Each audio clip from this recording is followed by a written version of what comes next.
Hope everybody's doing well tonight. So I posted, I wanted to see what kind of response I would get on a Saturday night. I said, if you made money with what I've taught, send me an email if you want to do an interview with me. Man, my inbox is blitzed. It's we're gonna have interviews for a while apparently because it's a lot of people that want to talk, and I'm so very thankful and appreciative of that on a Saturday night, no less. So that kind of tells you what's up, right? You would think they'd be all out there having their good time on their weekend, not waiting to be able to jump on Twitter to say, I'm ready to talk. So, anyway, I didn't plan, obviously, to do a Shotgun Saturday. And I guess this is a Shotgun Saturday. It's just a PM edition of it, huh?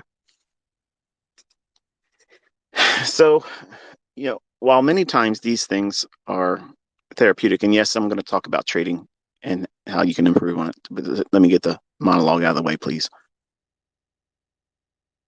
Many times I use this medium here to act as therapy. I'm trying to condition myself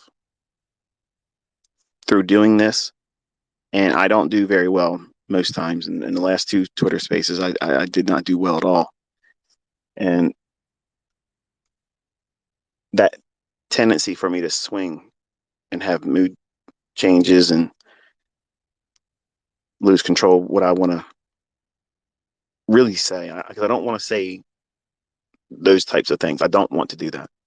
And I know some of you, maybe a lot of you, like that part of me. I don't like that part of me, and I wish I could change it, but it just goes to show all of us have something that we're wrestling with. And I'm just thankful that when I'm able to look at the charts live, and this is what I meant earlier, because I think a few of you got it misunderstood when I said, um, when I'm looking at nothing, like right now, I don't have live candlesticks painting. My mind's not preoccupied with trying to decipher what it's going to do next. So because I have an open field in front of me and I can run wild and nothing really holding my attention, that means I'm letting whatever thought in the first in the line and whoever gets shoved out of the way and the next one jumps in there, that's kind of like what comes out of my mouth. And sometimes if it's a positive thing, most of you can find some benefit from that. Unfortunately, the things I try to wrestle with all the time, the near psychotic episodes sometimes that bipolarism brings on, that doesn't always come across as the best delivery after the fact.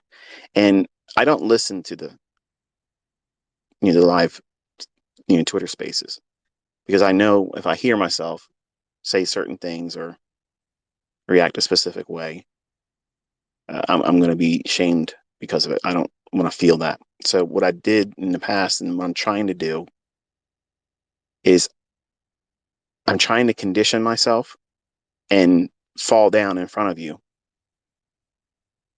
and hopefully do less of it. Because if I can do this the correct way, if I'm successful, and I might not be, but I'm trying very, very hard to do this. But it's difficult for me to maintain because I can't hold that state of balance.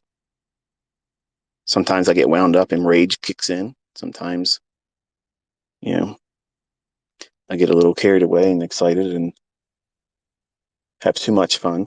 And maybe the fun is what you like. And it feels good, admittedly, while I'm doing it. But then I feel convicted later on. And I wish I had the ability to talk eloquently all the time, but I can't. So you have to kind of let me be human, I guess, sometimes. And it's not an excuse because I'm not looking for an excuse. I'm not looking for anybody to give me permission to act out. But all of us have these things inside of us, not maybe to the extreme that I have.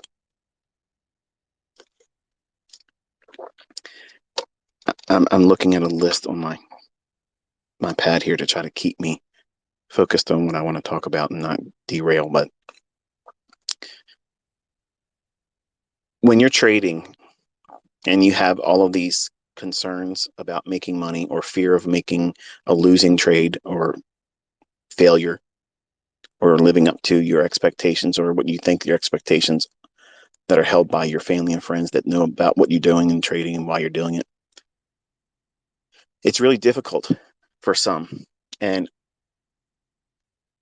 once I got over the fear of getting in, I was afraid of the entry technique. I was afraid of doing the wrong entry. What's the wrong entry? There isn't any wrong entry. It's just you have to engage. And sometimes you're going to have a trade that's beneficial. Sometimes you're going to have a trade that's going to take from you. And you have to be indifferent to the outcome. And I had to desensitize myself, which is kind of like what I'm trying to do here. I'm trying to get to the point where I can do these types of things, and hopefully it'll carry over in my personal life away from all of you, because I wrestle with this every day and it's hard. So when I'm live and looking at candlesticks, I'm preoccupied. I won't let anything else in. My focus is what the next candle is going to be doing. So that's the reason why you can hear me talking kind of much like what I'm talking about, like right now. But if I don't have something holding my attention, I'm like a kid in a candy store. I'm going to run around. I'm going to, just be a kid, I guess, 50-year-old kid. And I understand and I appreciate all of you trying to encourage me to just be myself. But this is one of those ugly things in my personality that I've never really liked about me. And I didn't want to share it with all of you. I've mastered it in my trading. I've wrestled it and held it at bay in my trading, but I've never been able to fully overcome it outside of trading. And sometimes I have a impulsiveness that comes over me that I can't really bring down to a point where this is where it originates. This is how it started. This is how it came in. Whereas if you had like an anxiety attack or a panic attack, and if you have never traded with live money or live funds, you'll probably have one. Once you start trading with live funds, you'll have an anxiety attack. You'll have a panic attack. You'll feel heart palpitations. You're going to feel like you're having a heart attack. You're going to feel like you're going to pass out. You're going to feel like you're going to be sick. It's an overwhelming fear of the world closing in on you. And the reason why that's going to happen is because you're over leveraging, and you probably are doing that last trade where you just don't really think you care about the outcome, but you're rolling the dice to see if you can get back from that big drawdown you put yourself into. And right before you know the inevitable blowout of that account, because you're doing something impulsively and you're doing something over leveraged, trading 40 contracts, trying to look smart in front of everyone, and then you fail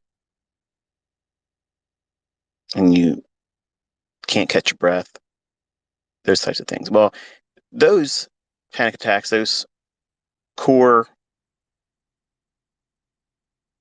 events of fear, that can obviously be dialed back to, okay, this is the reason why it happened. This is why you lost control over yourself, because you're being impulsive about the money. But bipolarism isn't like that. Sometimes I can be triggered, yeah, but then sometimes I don't know where it comes from and just starts. And that's why I don't like to do these things. So I'm just letting you know that it's very difficult for me to do this. And I appreciate all of you that are encouraging me to do it. I don't want you encouraging me to be wild. That's not what I want to do. But I know that probably doesn't sound exciting or mostly boring to all of you now. But I want to get through this year teaching and have a lasting impression on you with what I'm trying to communicate, not entertain you. So I titled this one Through the Looking Glass. And the thought came to me this evening when I got an email from a student that obviously he's failed, and he wanted to more or less put the fault on me, and I just let him know about himself and basically told him go pound sand. So there's no way anybody on the outside looking in can argue the fact that what I'm telling you before it happens in the marketplace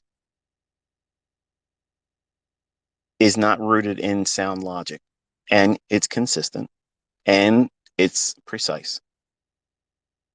But there are some that may look at this through the looking glass and see far more than they expected to see. And that's my audience. See, I like to give things as an expectation, and then I like going beyond that. I like over delivering. I like doing those types of things. I like conditioning you as my audience and my student base to just expect, well, this is going to be good, but then you're floored because I gave you even more than that. And I open up the curtain a little bit more, pull back the veil, and you get to see that there's absolutely crazy precision that's predictable, that you can lean on the logic and do these things on your own. Maybe not so much right now, but you're learning.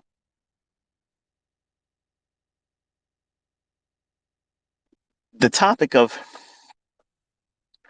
submitting to trades intraday and seeing folks say in the comment section, they can see it as I'm describing it, and they feel empowered by me explaining beforehand what happens and what's likely to happen. That's normal. And that's what I'm trying to condition all of you to feel, to motivate you. Because it would be very unsuccessful in motivating anyone if I wasn't able to tell you what was going to happen beforehand. Number one, it would communicate, a failure by me to be able to communicate something that I know is real. And many of my students for almost 7 years now have witnessed it on a day-by-day basis. You're all getting that experience right now. And it's not something that just started working. It's been like this for a long, long time. But you don't appreciate it until you see it. And when you're in the presence of that live commentary where it's being explained to you, this is what it should do. Watch this here. It should do this. It shouldn't do that. We want to see this. We don't want to see that. It communicates foresight. It communicates the ability of predicting, forecasting a reasonable outcome that would otherwise be unknown to everyone else. And when you watch that and you're experiencing it when I'm doing the live session or sending out the tweets telling you about what the chart's going to show in your computer or device later on, once it unfolds and you see it and you were there and you watched it, you saw everything real time through the looking glass. It gives you a sense of awe. Not over me, because that's not what this is about, but it gives you a sense of awe over the precision, the consistency, and the day in and day out delivery of price, which should give you reason to not fear, not be concerned about them against us, them guys doing it to us guys. Okay. What we're doing is bringing our collective attention to what those individuals that put these markets in motion, what they're doing, we're getting in an alignment with that. You are never, ever, ever, Mr. Morrow, beating the market maker. You're never beating the market maker. Never. Okay. You will have the privilege to learn from me on how to be in alignment with that. You'll understand the concepts that get you safely in and out of conditions that are likely to hurt other traders. You'll learn how to navigate drawdown and not be fearful that just because you've done something incorrectly, and you will, it does not mean that this stuff doesn't work or that they're somehow changing things, because if that's what your mindset is revolving around right now, you're feeling panicked. Oh no, I better hurry up and do this because Michael's talked about how hard it's going to be. And I just want to jump in here and interject this part. I had to block a guy earlier today that came back to a discussion that I mentioned in the last Twitter space. And I let myself talk about things that I would never discuss those topics on YouTube, number one. Two, um, they're not really popular topics. And because they're very, I mean, I'm already divisive as a person anyway. And in trading, I'm really divisive, which I want to be. I want you to either love what I'm teaching or basically say, fuck off. I don't care. This guy isn't the right one for me and I'm moving on. Whatever. If you don't want to be here for whatever reason, you need to go. And I don't care the reason why. Don't even wave bye to me. Just get the fuck out, right? But if you warm up to the ideas that I teach something that resonates with you, and I think everybody can resonate with being correct. Everyone can resonate with being on the right side of the marketplace and knowing what it's likely to do next. I mean, who can't warm up to that idea? You can hear when I'm talking about trading, I'm very passionate about it, but I'm not emotionally passionate, elated, out of control, euphoric when I'm talking about price, because I've been here before. I'm not scared. I'm not worried about being wrong. And I pretty much know what's likely to happen next. And you've seen that. It's not an issue. But I brought up topics in the last Twitter space that admittedly was very divisive in my own private mentorship. And some of the students actually quit and had a lot to say about me as a person. And some of them still talk about me in public because I wasn't subscribing to their viewpoint politically or had the view about the things that I talked about in that last Twitter space. And that's fine. I don't care. I mean, you're never going to have dinner with me. You're not coming over my house. We're not going to be buddies, and we're not going to have, double dates with our spouses, and we're not going to have card games. Okay. This is the extent of our relationship. You hear me talk to you. I invest my time and energy into you and your life and your ability to learn how to do this. But if I'm asked a lot about certain things and I've kept myself away from it, eventually it wears on me. And if I'm in a setting like this, something will trigger me and I'll just start talking about the things that's fighting to get in the front of my mind. And vaccines, I'm sure, is one of those topics that some of you may be listening that you just love to go to war about. You want to defend it or you want to go against it. I was literally just telling everybody this was my position on it. This is why. And I'm not asking for people to debate me and I'm not asking for people to agree with me. But when I talk about those topics and I'm telling you why I'm inspired to be doing all of this for fucking free, like I'm pouring into you my time. I have better things to be doing than sitting here talking to people that I'm never going to meet and listening to people bitch about how I'm doing it. Like I don't want to hear that. Like I'm doing this because I want to do it because I know how hard it's going to be. But then when I read folks saying that I'm trying to cultivate fear, I'm trying to teach you not to be fearful. That's the whole point of me doing this. When I teach about trading, I'm teaching you how to never be fearful. Respect the risk, yes, but not be fearful of it. If you're fearful, if you're paralyzed by the fear or the uncertainty, whether it be about the things that's coming, which you aren't going to be able to stop that. I can't stop it. Did you hear me say, oh, I'm going to lose my mind, I'm scared? No, I'm concerned. Yes. Who wouldn't be? But you can't walk around in denial thinking like the last 3 years didn't happen, because there's more things coming and you need to make your house ready. So I'm trying to give you a skill to help you do that.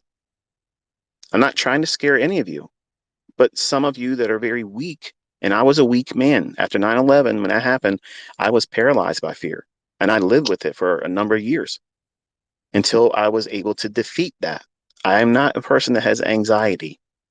I'm not fearful of what these fuckers on the internet talk about. I don't give a shit about your bullshit lawsuit. I don't give a shit about what you think you could do in a trading competition. I ain't seen nobody on that leaderboard I recognized yet. I'm not worried about that stuff. That does not bother me. What pisses me off is, well, what I just did there. I don't like that part of me. And the other part is I wish that I could not give a fuck about people copying me if I go out there and do what I know I can do. What I want to do is lay waste to every motherfucker out there right now. That's what I want to do. That's what I want to do. But I know, just like you see it seep out in these live streams, that same 20-year-old ego is dying to come out. It's dying to come out. And I'm wrestling with that. And I feel like I'm being tested. That's what I really feel like I'm being tested. And the last two, I've failed. The last two live streams or Twitter spaces, I've failed. I don't ever get like that when I'm trading. I don't ever let myself get fucking stupid like that and go off the rails and just, psychotic. Now, when I'm done, releasing all that stuff, I feel balanced. Once the Twitter space ends, I feel balanced. And then I feel convicted. I feel I shouldn't have done that. And then I feel regret. And I feel ashamed and embarrassed. And I feel like I am not a good role model for some of you, especially the young men, who may listen to me and think, well, he does that and talks like that. And that sounds empowering. That sounds alpha. It's weak. It's what it is. It's weak. And I wish I didn't do that. But I'm thankful that you all recognize that I'm not in any way, shape, or form emotional, good or bad, when I'm talking to you about what price is doing, which is why I've done so well in it, because it's like meditation. It is allowing me, when I do it, to look through a looking glass and focus on one thing. And because I am serious about the outcome of my precision, it allows me to arm wrestle and subdue all of the other thoughts that are constantly trying to get in the forefront of my mind, distracting me, causing me to doubt this, get angry about that, worry about this, worry about that, kids, wife wanting me to do this, everything that everybody else has to contend with. When you're bipolar, it tends to become a bigger deal than it really is. And you make it more than it really is. And you don't want to, but it's just what happens. But when I'm watching price and I'm expecting a setup, or I'm stalking a setup, or now because I'm tape reading with all of you, I feel balanced. Like I feel like I'm absolutely laser guided, and I don't feel that tug of war that I feel any other time, which is why you see me always talking about this. You ask many times, when do I sleep? Sporadically in 4 hours. And it's usually whenever I get whatever I want to get done. I don't have a set schedule of sleep. Like I don't have that. And it sounds insane. And I guess to the average person, that would be insane because everybody has a bedtime. Everybody gets up at this time. I don't. And sometimes I don't go to sleep for a day or two. And maybe that's viewed in your eyes as unhealthy. It's just what I've done for years. It's sometimes insomnia. And then other days, it's just I don't have any end to the energy. It just goes and goes and goes and goes. So with these sessions where I don't have a filter, I have to work very hard to try to stay focused on what it is I want to cover. But I don't want any of you to listen to those last two spaces and think I'm trying to scare any of you, because I'm not. I'm not trying to fearmonger. I'm providing a way for you to prepare. At least that's what my motivation is. And again, I'm reminding you that I don't get paid at all doing these. There's no monetization. And I'm inviting all of you to take them and put them on your YouTube channels and get ad revenue. I don't give a flying fuck. I don't care. I don't care. So I use these to decompress. And they're not going to be eloquent sometimes. They're not going to be, you know, children friendly. You should absolutely never have these playing with children around, because you don't know what I'm going to say. You don't know when I'm going to have a shift in my mood where it may not be like, I can feel it winding up in me. Like it's there, but I don't want to be uncivilized. I guess that's the word I'm looking for. I don't want to be in a position where the father or the mother or the couple that are listening to this expecting the same inner circle trader that's on YouTube, the boring, dry, mundane delivery of, okay, but I put people to sleep over there. And I understand, but here, that I don't have the safety net like I do when I do recorded sessions where I can edit out those things. And I might go off and start talking about things that are, not so family friendly, and use language that, if I was in better control of myself, I wouldn't reach for. So for those individuals that do have children and that made the mistake of trusting me in these instances and having that in your mind as this is how I'm going to talk, and then you hear that, I apologize for that. But I can't, it's not like I come here, I'm not wanting to do that. So anyway, monologue's over. So when we're looking at price action, and you've probably seen enough of it over the last couple of weeks now,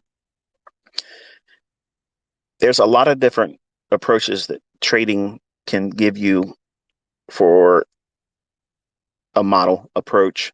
What style of trade you're going to be. You're going to be a day trader, you're going to be a scalper, or you're going to trade the entire daily range.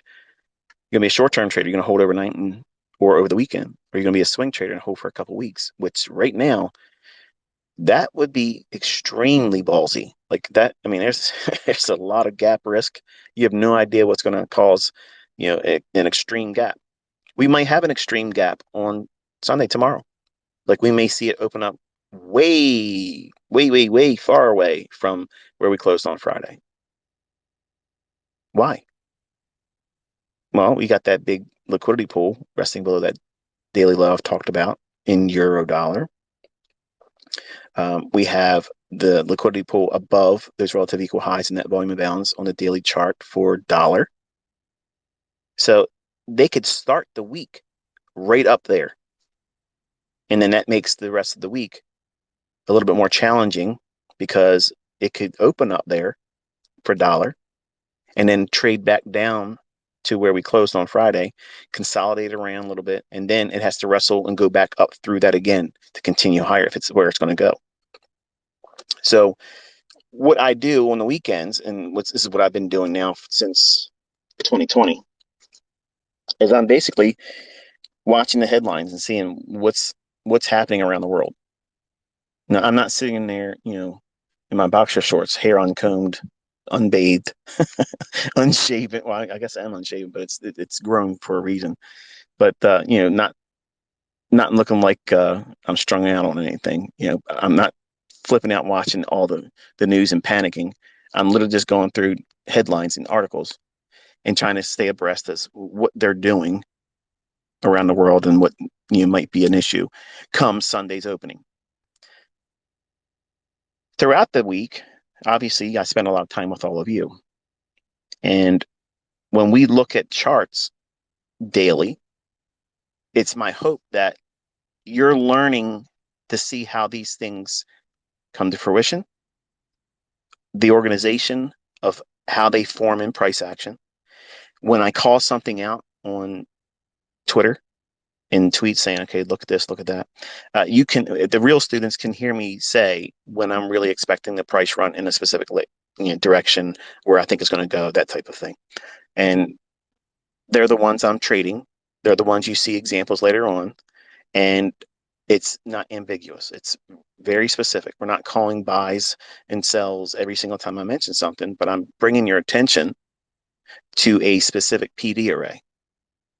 If I talk about a fair value gap, most of the time when you hear me mention fair value gap, a new student that's never really spent the last 2 weeks with me, they'll think, okay, well, he thinks it's a buy because right now we're above it. That doesn't mean what I'm saying that at all. I'm saying that that's why we're watching that next. And if it can go through that, I may be bearish. I'm building the idea that I'm thinking the market's likely to go lower longer term. And I'm going to watch that fair value gap that would be below price. What would that be indicative of? I want to see it lose ground. I don't want to see it respected at all. So that's the difference with some joker that's literally trying to find something to talk about because he can't fucking make money in Texas, or someone that's looking at these things and saying, okay, what is he taking my attention to for? Because he's looking at this fair value gap, but he's also talking about how it could go down to a specific level. So it would seem confusing to a new trader or new student or new observer, but it's not to someone that's been watching me. If you've been in the live sessions also on YouTube, you can see how I talk about how I want to see it go through this fair value gap and then come back down into it and act as what? Support if I'm bullish. I want to see certain things unfold. That is narrative. That cannot be taught. At least I can't. I don't know how to teach it in a book. Like, I don't know how to write a chapter. I don't know how to send a bunch of tweets. I can't tell you audibly like this. Like, you got to watch me do it. That's the only way I can describe it. I might not be successful this year. That's what I'm afraid of. That's why I said, if you have any faith, pray for me to be successful in this, because I'm trying very hard to find a way to reach as many of you as I can, because I know that there will be some that I won't reach. And it's not for a lack of trying, because I'm fucking trying.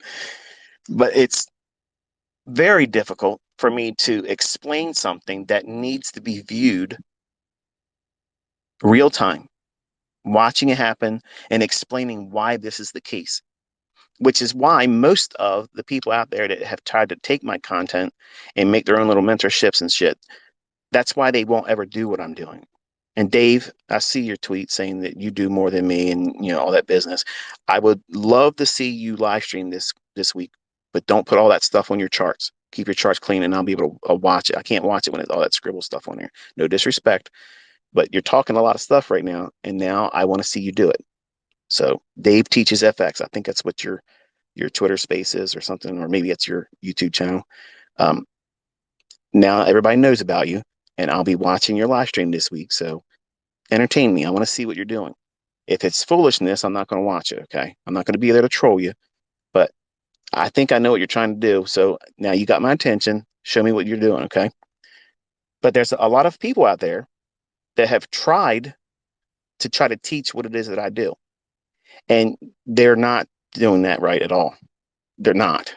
It's just like order blocks. And that is a topic that I've guarded, because it's something that I know once you fully understand it, you'll know exactly what you're doing. Not that you need that specific concept, because you don't, because I have not been talking a lot about order blocks lately. It's just been primarily what? Fair value gaps. So when we see these things live and you watch me over the shoulder explaining certain things,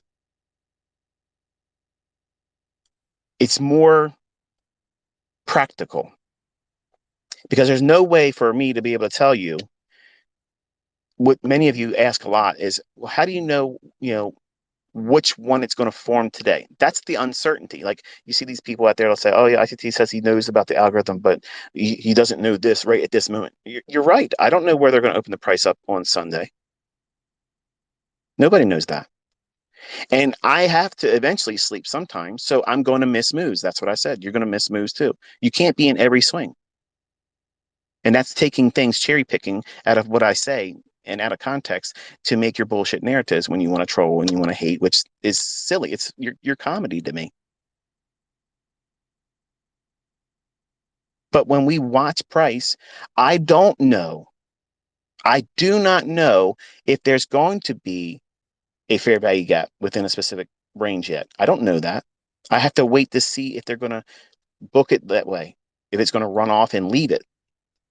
I don't know if there's going to be a breaker. I don't know that. It might be just a one pass down and straight up and no opportunity for a breaker to form. Those are the things that I don't know. I don't know that. Those things I have to wait for, just like you have to wait for. But you're learning, which is the parts I did say in my lectures and my teachings, that not every PD array is going to form. Just because I've outlined it in a matrix saying this is the normal order of everything, you've also been introduced to other PD arrays like the new week opening gap, new day opening gap, implied fair value gap. Fair value gap, that implied fair value gap can occur anywhere. And you just have to observe it when it's there. And unfortunately, some of you are already trying to talk about it and point to it, and they're not there in your examples. And that's unfortunate because you many times have a YouTube channel or you have a following on social media. And because you use the new name and term that I've introduced to every one of you, they get excited. Like, oh yeah, I see it and I understand it too. And it's many times like watching a guy do a magic trick and the guy thinks he knows how to do it. And then he tries it and he fails. And then he's angry that you didn't give him enough time to do it right. So, I mean, it's very difficult managing all of these personalities. And I've opened up a Pandora's box by having all of you, like literally, where you can reach to me on Twitter. Like nobody can hide your comment. Anyone that sends anything to me, they can see that. I just choose not to listen to assholes. But the biggest trolls, none of my biggest trolls are blocked. They're not. They'll lie to you and say they are, but they're not. And if they say I'm blocked, they need to log into their Twitter and look at my profile right there and show the 250,000 followers and show that they're blocked, because they're not. So when we have opportunities to see things live in the live streams, and when I don't want to do it, here's kind of like where I'm getting at. And this is what I was doing, I think, one day this week where I said I wanted to do something. I was really wrestling with my mood swings. And I was like, I can't. There's no way I was going to be able to conduct myself in a manner where it would have been good. I'm not going to be I will not go on YouTube live stream and be like I am here. And I knew, looking at price even that day, because I was angry about one of my sons. He has a girlfriend that we don't think is, healthy for them right now. They're too young and there's too much drama with it. So my wife and I had a discussion, and I'm very opinionated about it. I don't want certain things to be done, and she's coming around to my way of seeing things today. But that day, I couldn't bring myself to be in a live setting with all of you because I was angry. I was very angry, and there was no way for me to really focus. Even looking at price, it would have been difficult for me to keep my focus on that. So I just went to Twitter and said, okay, here's what I see right now. Here's what I see right now. And you probably already saw that there wasn't a whole lot of it, but the things I shared was dialed in enough for you all to see that it's still working and it's fine.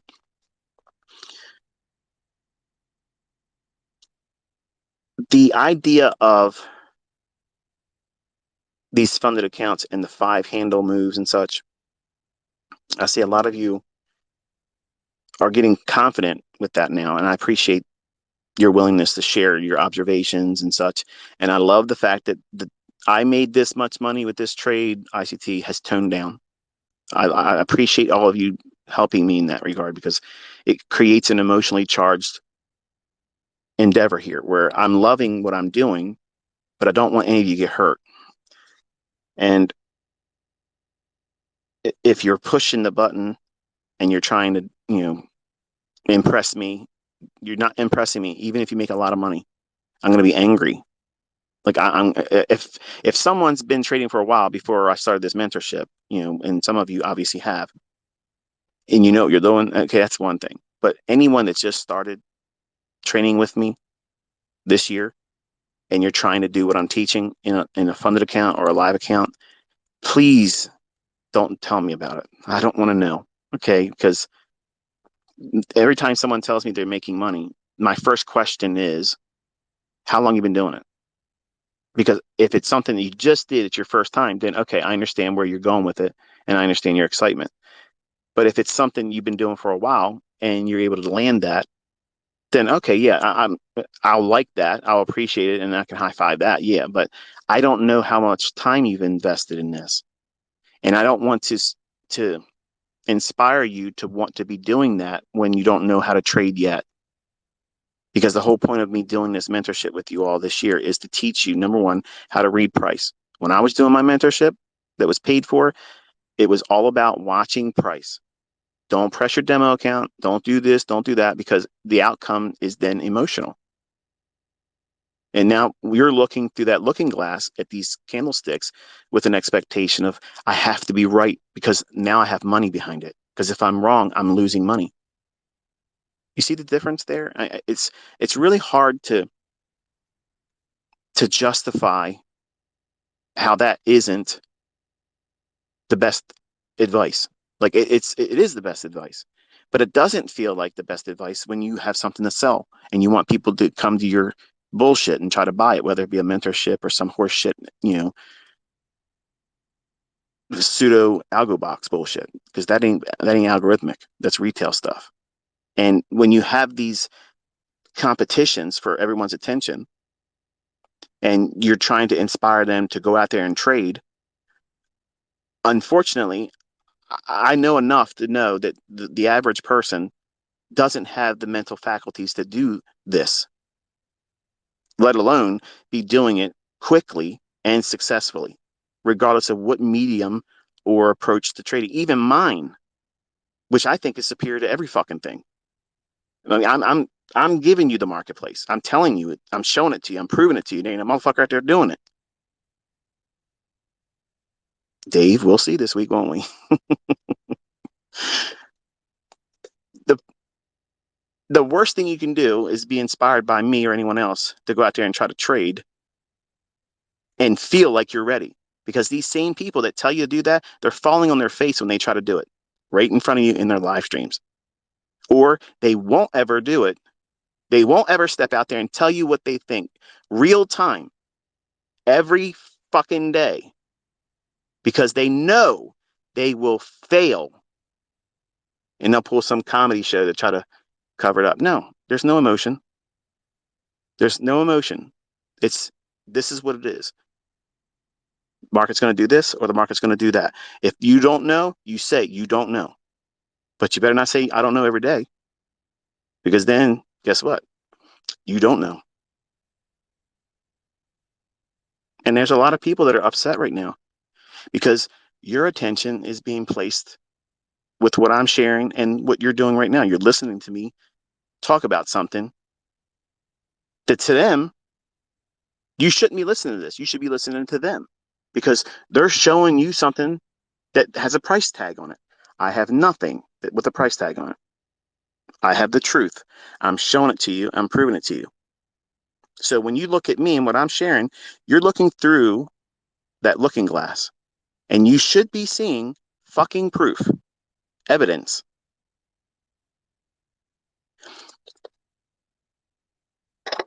There's a lot of YouTubers out there that I hope I can help.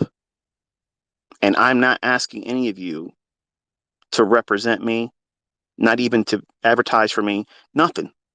I'm not looking for that. I'm not looking for that at all. But there are a great number of you that genuinely do not know what the hell you're doing. And some of them are very entertaining, crashing and burning. And you know who you are, Texas Pete. But there's other ones that are very sincere out there, that they are cordial to their audience. They're very respectful, modest, and they just aren't doing very well. They're not really doing well. And like, I want to save them. Okay. I got this white knight complex. And some of you men might know what this feels like. I had the same thing with my first wife. She had a lot of issues. And I wanted to be, the knight in shining armor. I wanted to help her. I wanted to save her from our issue. And that's pretty much at the core of my heart why I teach the way I do. I am sympathetic to all of you because I know exactly how all of you feel. You feel like you're alone. You feel like you need support, and who the hell are you going to get the support from? Your friends and family don't know anything about this shit, and they don't believe that it's going to be possible. And it's not the same thing just reading other people's tweets and reading other people's social media stuff or listening to people with their sports cars and their vacations and shit, but they're not showing you them executing trades. Here's a trade I took. Remember, you're looking through that looking glass. What are you seeing when you look around? Me included.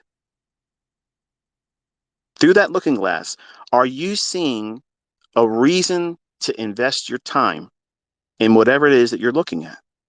Or in this case, listening to?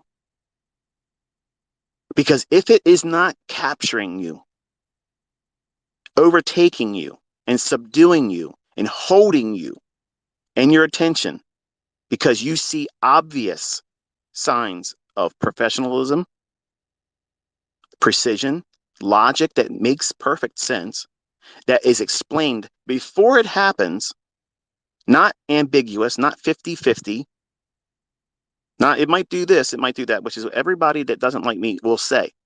But they're leaving out the parts where I say, but this is what I want to have happen. This is what I'm looking for. I'm waiting for this. This is my setup. This is my trade. If I'm wrong, this is what it's going to do, and I won't be in the trade. I won't be hurt by it because I'm looking for this trade to unfold. That's what you want to learn from a person that can obviously outline what makes this work. How will you fail? How can I do certain steps to avoid failing? Avoiding entirely is impossible. But much like when you're in flight school and you're trying to learn how to fly, what's one of the things they put you through as a pilot? You ever think about that? They take you up there and they tell you to turn the fucking engine off while you're in the fucking air. Like, what? Are you kidding me? But hey, they got to teach you how to do what? A controlled landing. You might take off. It might be beautiful. You're up there in the sky. You're sailing around, looking down, thinking this is great. And then your instructor says, "Oh, by the way, today's the day where we tell you to turn the fucking engine off. Figure it out." And I'm sure that there's a great deal of anxiety when that happens. I'm sure that, everyone that thinks that they're going to be ready for that moment, because everyone that goes into flight school knows that that's coming. And maybe they don't have it unannounced. I'm trying to, be funny, obviously, because I'm not a pilot. But I couldn't do that. Like, I honestly, I know I'd flip out. There's no way. First of all, I could not have the focus. You wouldn't want me. You wouldn't want Ratchet ICT flying your ass anywhere in an airplane because we're probably going to get down real fast, and not the down you want to get down with. And so imagine that same thing occurring in trading. That's what's happening when you get out there with live funds, live money, listening to people that tell you to get there and trade sooner than you should, when they themselves can't prove that they're doing it right either. And you can't build your faith in anyone based on, here's a trade I took. Here's a trade I took. Approach to selling something is the worst possible thing in the world. But unfortunately, in this industry, looking through the looking glass, you're going to look for what you want to see, especially if you're really new. And what I try to do is be, number one, responsible as a mentor. I'm not trying to take anyone down the primrose lane. And if I was a fucking fraud and a failure at doing this, you would have seen it by now. You absolutely would have seen it by now. My calls would have been failing miserably. They would not be going exactly where I said it was going to go when I said it was going to go there. So I'm a little bit different. I'm cut from a different cloth to everybody else. And that's fine. That's exactly how I want it to be. I'm not going to teach everything because that makes me who I am. I'm not obligated to do that, but I can teach the rest of my life, and that's fine. That's great. I'm keeping my promise. But I didn't accept this responsibility under the guise that I have to what? Teach everything I know, because I can't. But what I've already taught, if I stopped right now, you are light years ahead of every fucking Mickey Mouse bullshit that's out there. You literally have an unbelievable arsenal. But much like when you first handled a firearm, oh, here we are. We're talking about topics. I don't like that. Look past it, okay? You never handled an AR-15. Never broke it down, never cleaned it, never did any of that stuff. Well, until you do it, you don't know, right? And that's what this is like. You have to be conditioned. You have to be trained. And then after a while, it becomes second nature. You just know. You know. And maybe some of you are going to have to take a little bit more time than just this year. And guess what? That's absolutely acceptable. It's acceptable. And you have to give yourself permission, because if you wrestle with that or fearful, what if I don't learn it? Because I've told you there's a deadline to me doing this everyday live streaming stuff. Obviously, you've seen this week. It wasn't every day, was it? I told you prepare yourself, because there's sometimes my personal life may take precedence. Remember, I'm not obligated to do this. But you're going to find that if you're pressing yourself into a time delivery of you being successful, when you do that, and when you do this with everything that you try to rush through, like weight loss or gaining muscle or trying to get flexible, whatever it is, you can't force a timeline, deadline. This is when it's going to have to be. You don't know. You don't know when you're going to hit that weight goal. You don't know when you're going to get that bench press goal. You don't know when you're going to get that threshold of crossing over in your experience where you know you can trade live funds. None of you can time that. None of you can do that. None of you. Why? Because you have no idea what the variable rate of understanding is going to be for you. It's all unique to you. You can't say, learn it in 40 days, learn it in 120 days, learn it in 6 months, 1 week workshop. That's nonsense. That's absolute nonsense. You can't do those things and expect the outcome to be universally the same. Absolutely not. And it's not even going to be in the majority. That's why these people that market that kind of stuff, they fail. That's why they're failing. And they don't like what they're seeing with me, because they see me teaching with a demo. They see people going out, what I'm teaching with a demo, they're going out there and making 6 figures with real money and being interviewed by companies that paid them that money. That's hurting their ass. Their assholes are chapped. And I love that. There's nothing you can do about that. You can't argue it. You can't wrestle with it. I mean, I guess you can wrestle with it, but you're going to lose. And all of you that are paying attention and looking around, you're seeing folks do that. And I have an inbox full of shit like that now. And you're all going to see their faces. And I'm going to do my best to have a outline. The same questions I'm going to ask, I'm going to let each person know what they are, so that way they're not put on the spot. They can talk freely. They have already collected their thoughts about how I'm going to, because I don't want to be longer than an hour. That way, I'm going to ask the questions and I'm going to sit there and let them talk. I don't need to be heard. I want them to tell me what they've done, what their routine is, how did they get started, what was their biggest fear that they overcame, where's their goals, and what's their plan on getting there. These are the types of questions I'm going to ask, and everybody's going to have shit different, and that's going to be interesting. I know it's going to, for me, it's going to be, I don't give a shit if anybody else likes it.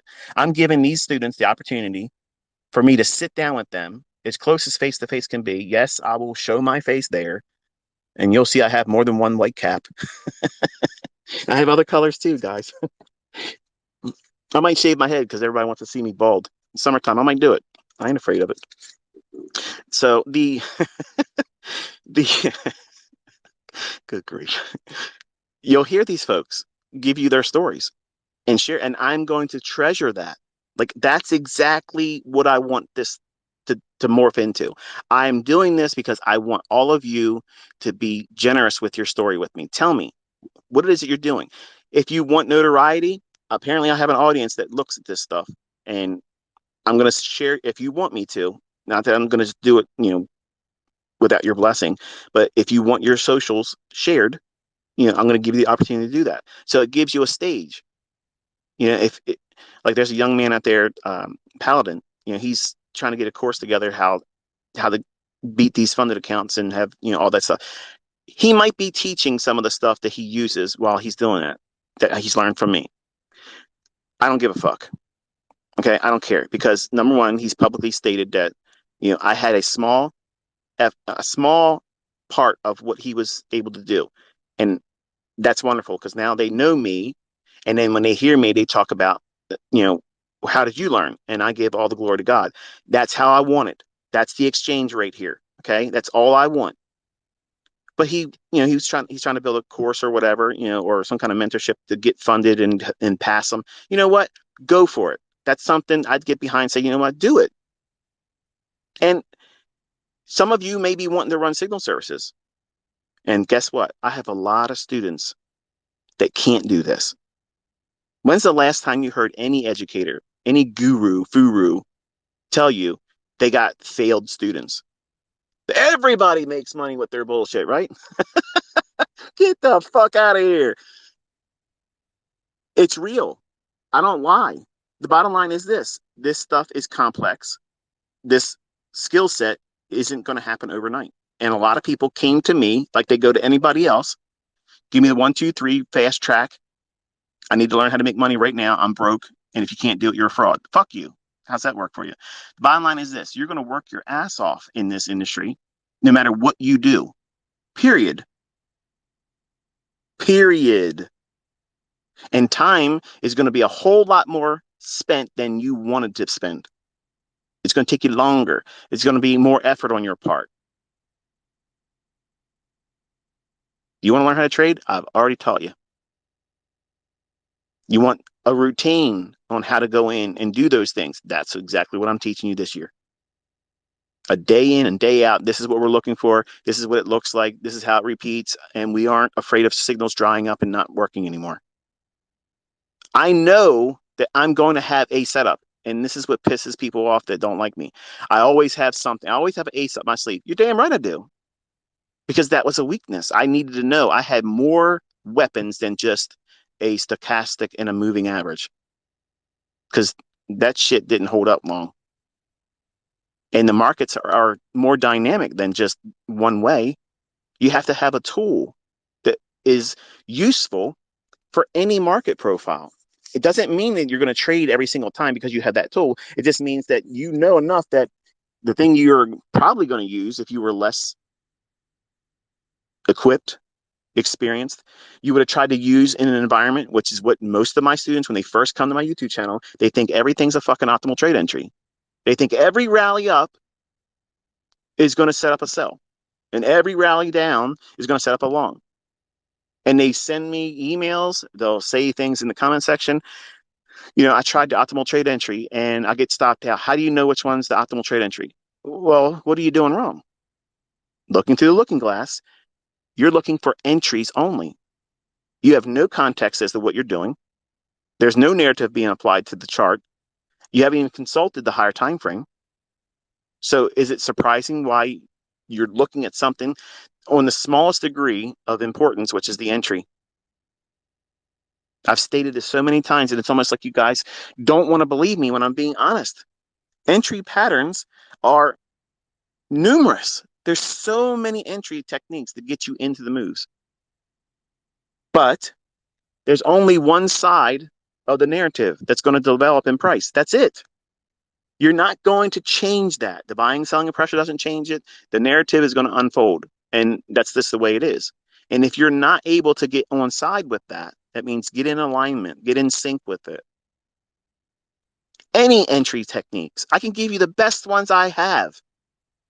And it's going to fucking fail for you because you aren't looking at what? You're not looking at the underlying pinnings of the marketplace. What makes this market most likely to go higher? And where the hell is it going? Just because you think it's going up, where's it going to? Because if you don't know that, you're going to overstay your welcome or exit far too soon. And if you look at what I'm teaching and how I teach it, I'm teaching you when to time to market, when to build a model that is bullish, when the bearish model is expected, when the market's going to be in consolidation and try not to be expanding with your, not expanding, but entering with your trades, expecting the market to expand out of that range because it's most likely to do what? Consolidate ahead of a big report. So you're not going to be guessing. You don't want to go into this guessing.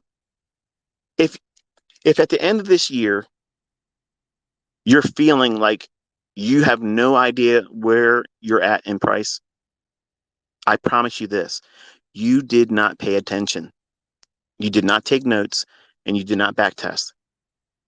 And that's the bottom line. That is the absolute truth. And I know that there's going to be people that are going to be lazy as fuck this year. They're only going to watch the videos. They're only going to watch the live streams and try to get trades out of what I'm saying. And then they have learned nothing. And they'll be the same yahoos that were paying me money to learn how to do this. And I'm calling the market every single fucking day, every single month, and it's going where I said it was going to go. And I'm proving the concepts work. And here it is. It's going on and on and on. And I got people that make money in that group, whether it be the 2016 group or the 2021, the last one. Every one of those groups, every one of those years, I have winning, profitable students. Every single one of those groups, I have students that have never made a dime with it. What's the common denominator? They have not done what I'm telling them to do. And they've done everything I told them not to do. The ones that end up making money, they're the ones that maybe they fucked off in the beginning, tried their own way mentorship stuff, lost, learned from that, and then started doing what I said. Or they never fucked off and they followed my instructions and right from the beginning found their way into profitability. I'm sorry that it's harder than you thought it was going to be, but that doesn't make me a fucking fraud when I'm out here proving it every fucking day. Sorry. It must suck to be you because you're literally looking outside yourself for a reason to exist and live with yourself. Because if you think that this stuff doesn't work after seeing as much of the evidence of this on a day-by-day basis with such a degree of precision, you are the problem. Just like I was the problem when I first started. But you don't want to recognize that. Trading, this industry, is the looking glass. What do you see when you see through it? Do you see problems that you got to work on? Character flaws that you have to correct? Build coping mechanisms? Being bipolar, it's not a matter of what I eat, folks. Okay. I appreciate some of you that are sending me that shit, but it has nothing to do with it. It's all in my brain. Okay. I'm literally struggling to be sane sometimes. It's very difficult. And I will not ever take a drug that is going to make me not focus like I need to be focusing. I will live the rest of my life like this, wrestling with it, and it sucks. It does. It sucks. But I will never be medicated. I will not. So, that's the wrestling match I chose to be in. But you're gonna see things through this industry in other people. You're gonna see arrogance when there isn't any justification for it. You're gonna see modesty when they should be beating their chest. You're gonna see folks fail miserably and deny that it was them, not the material, not the concepts that other people around the world are doing the same stuff with it. And well, not the same stuff, but they're using the same concepts and they're making real money, life-changing money. Some of you are new and you haven't had that experience yet. And I will have that interview with you as well. If you're willing to have it, no problem. I would love to continue that part into 2024 and beyond. I'd like to do like a one a week type thing. That way it allows me, number one, to live my life once we get through this. Because I don't want to be doing everyday interview because it takes time to be doing all that stuff. And I don't want to be held to a schedule. But I would love to be able to sit down with one each week, maybe like on a Friday. And it's an hour long in time. That's what my plan is. And just listen to someone that has gone through it. I would love to see people come in and say, yeah, I thought you were a fucking scammer. I thought you were a scammer and a fraudster. And then, I just figured, oh, I'm going to take this guy's shit and challenge it and prove it wrong. And then now I'm making money, and this is the best decision I ever made. That's the interviews I'm waiting to have. Yeah, because I understand I have a lot of supporters, and you guys are making money, and that's wonderful. I really get off. I get my rocks off when I have someone converted. Like I feel like I've really earned something there. I've gone through a lot of shit over the years and listened to a lot of shit, and willfully put myself in a situation where I'm going to catch a lot of shit because I'm literally out here demo balling, and I've done it for years. And you can't say anything that's going to hurt me because I have the goods. I can prove it, and I'm going to do it in your face with a demo account, and you can't find profitability in any of the shit you're doing. So it's been fun for me to do that. And the people that have looked at what I do and look past the things I told you to just look past that. If it's real, you'll see it. If it resonates with you, run with it. And if you have the passion to stick with it, you will be profitable. You will fucking make fucking money here. And that's just the way it is. But you have to be here every day learning what it is that you have to discover is going to be the reasons why you're going to derail. Because you will, and how you react and how you think about yourself, your trading, and this industry, once you experience loss, one of the best things that could ever happen is for you to experience losing an account. What do you say? Yeah, that's the worst. That's the worst thing in your mind that could ever happen right now as a student, right? That's the worst thing. How could anybody say that's the best thing? Because you'll know what it feels like to have one moment where you didn't even see it coming, and then boom, you don't have anything in the account, at least not enough to take another trade.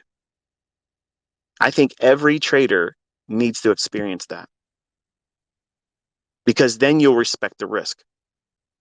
What happens if you do blow an account, but you don't respect the risk and you go out there and you just do the same thing with the second one? Here's what you're not observing. What you're seeing in that, but ignoring, is that you are impulsive and a gambler. And that means you have to do some work. You have to correct that. And it's not easy because you are the person that's driving that. And you're doing it recklessly because you need an outside of you confirmation. That's why you're doing it. You're trying to do something Olympic sized, over leveraging an account, trying to get some kind of big win so that way you can feel like you are formidable. You can make a lot of money. Look at this. This makes you a good trader. No, it doesn't. It does not make you a good trader. It makes you an impulsive gambler. And guess what? Sometimes impulsive gamblers go to casinos and make a lot of money. But impulsive gamblers don't go to casinos every day or every week or every month of the year and make lots of money. Professional gamblers are not impulsive gamblers. They're calculated money managers, and they're utilizing the cards as what? Their multiplier. They don't know what the next turn on that card is going to be. They don't know what hand's going to be given to them. They don't know. And they embrace that uncertainty, which is the equivalent of us doing what in trading? We don't know what that next candle is going to do. They could drop a bomb somewhere, and boom, the market gaps completely outside what your chart's showing, especially some of you, what I was talking about today in the lecture this morning. You're so zoomed in and you had just a handful of candlesticks. Like it's only going to move 10 handles at most. Like you have to have some data on your chart. That's the reason why you're not holding your trades as long, because you have no visibility. You're too close to the forest or too close to the trees to see the forest. You have your nose on one tree, and the only thing you can see is that bark on that one tree. That's exactly what every YouTuber is doing. There isn't one YouTuber out there that I've seen that has enough data on their chart to make balanced decisions. You're looking at it too close. And when you do get a winner, I'm in your audience sometimes. And I'm thinking to myself, what are you talking about? You're going to close it. What the fuck are you doing? But it's your trade, and it would be rude of me. It would be rude of me to overtake and say, this is what's going to happen. But I have sometimes tossed out numbers that said, like, here, like a gentle nudge, like, here, look there, look there, and then don't take your profits in the next 5 handles. And I don't want to override someone when they're in a live stream because it's rude, and it's already bad enough when I show up and I try to help someone with their with their audience and help build them up and tell them, I'm in your audience right now. I'm watching what you're doing. And then invariably, the folks that know that I'm there, or if I invite all of you, hey, ICT's in the house. What the? It's not. I don't want you doing that, and it's rude. It would piss me off. It would drive me fucking crazy. Like seriously. Like I understand if somebody showed up in a live setting and they're a celebrity, but I'm not a fucking celebrity. I'm literally nobody. And giving you my attention, or giving me your attention in somebody else's live streaming chat box is rude. That's fucking rude. Don't do that. But these same YouTubers who I sometimes adore because they are doing something that takes a lot of balls to do it. And seeing them discover themselves in the presence of other people, man, that takes that takes a lot of courage. A lot of courage. And Patrick, if you're listening, my advice, and you can take this with a grain of salt, but I guarantee you, if you don't engage the chat and you just do you, let them say whatever the fuck they're going to say. Who cares? The chat window, whoever's talking in the chat window, they're not really fucking worried about price. They're just hanging out. They want to be a part of the clique. That's what that all is. And they're not going to learn anything anyway. So just let them have fun in there. Who cares? But if you're there doing what you're doing, I mean, you can find trades. I mean, we can see you doing it, man. Just focus on what it is you're doing and fuck the bullshit. Don't let them distract you. That's why I will never do that. I can't have a window where people can talk because I'm going to look at the cars going by and I'm going to chase the right one. That's what they want. They want me distracted. I'm never going to give that to them. I'm not going to do that. And you're easily taken out of gear, bro. And when you lock it down, the best thing you could do is just turn that shit off. Not for the members. Let them go there and talk. That's fine. But you don't look at it. Just have a one-way conversation, man. People are there to listen to you. That's why they're coming. When I show up and I'm in your stream, I'm there to watch you. I'm there. I'm watching you. I'm watching your mannerisms. I'm reading your face. I'm reading your eyes. I'm watching how you talk. I'm watching you fidget around in your chair. I'm watching you shift around. I'm watching you get frustrated when it ain't working. I'm listening to how you talk to yourself. I'm watching all that stuff. To me, it's a social experiment. I'm watching you find yourself, and I'm also watching you wrestle yourself. And this is exactly what I talk about all the time, which is the reason why I invite everybody to go to you. Because if you wrestle all these things that you're competing with inside you, and I hope you're not being offended by what I'm saying here, because I'm saying everything with love, bro. I'm not trying to judge you. Nothing I'm saying here should be viewed as negative. Like I'm telling you that what you're doing is very courageous. And I'm hoping that you will be successful more than you already are. And I'm hoping that you just consider what I'm saying and just try it out. It might not work for you, and that's fine. I'm not trying to take credit for anything that you do in the future. All I'm trying to do is be a help. That's all. But what you go through and the things that you're experiencing, and then you say, "Oh, fuck this fucking trade." That's negative self-talk, and that negative self-talk has such an impact. such a huge impact on what you're going to do. And you're doing it, you're doing it in a setting that's absolutely incredible in terms of difficulty, which takes huge fucking balls. Like to do that, number one, in front of anybody, in a live audience setting, takes a lot of courage. And if you're trying to discover what it is that you're going to be excelling in as a trader while doing that and allowing other people to give you feedback, and sometimes what's going to happen, assholes are going to show up because they suck. They literally can't do it themselves, and they want to make themselves feel good if they can wreck your mindset. So deny them that and still do what you're doing. If you're distracted with what other people are saying, like, why don't you try to trade like this? And why don't you fuck that opinion or question? Who gives a shit? You know what you want to do when you see it in the chart, like anybody else. Doesn't mean it's right, doesn't mean it's wrong. That's the thing you're looking for. You're waiting for that thing. And if you let other people get inside your head and take your mind off of what it is you're looking for, whether it be a student of mine or whether it be someone that's pretending to be a student of mine by talking shit about me, which I think is really what's going on. I think there's people out there, and you know who I'm talking about. They're trying to make our community look like a bunch of assholes by going into other live streamers and shit. And that's why I'm not going to invite anybody anymore, because that's what's been going on. But you know what YouTubers I'm listening to. Patrick, I'm in yours. Trades by Matt, I'm in yours. And the other YouTubers are just uploads. And the other ones, I'm not going to tell you who they are because I use their chat windows for sentiment. And I don't want them to think I'm being an asshole, because that's not what it is. I have nothing against the YouTubers themselves, but they have a rich chat window that is a wonderful sentiment indicator. So I've said that before. But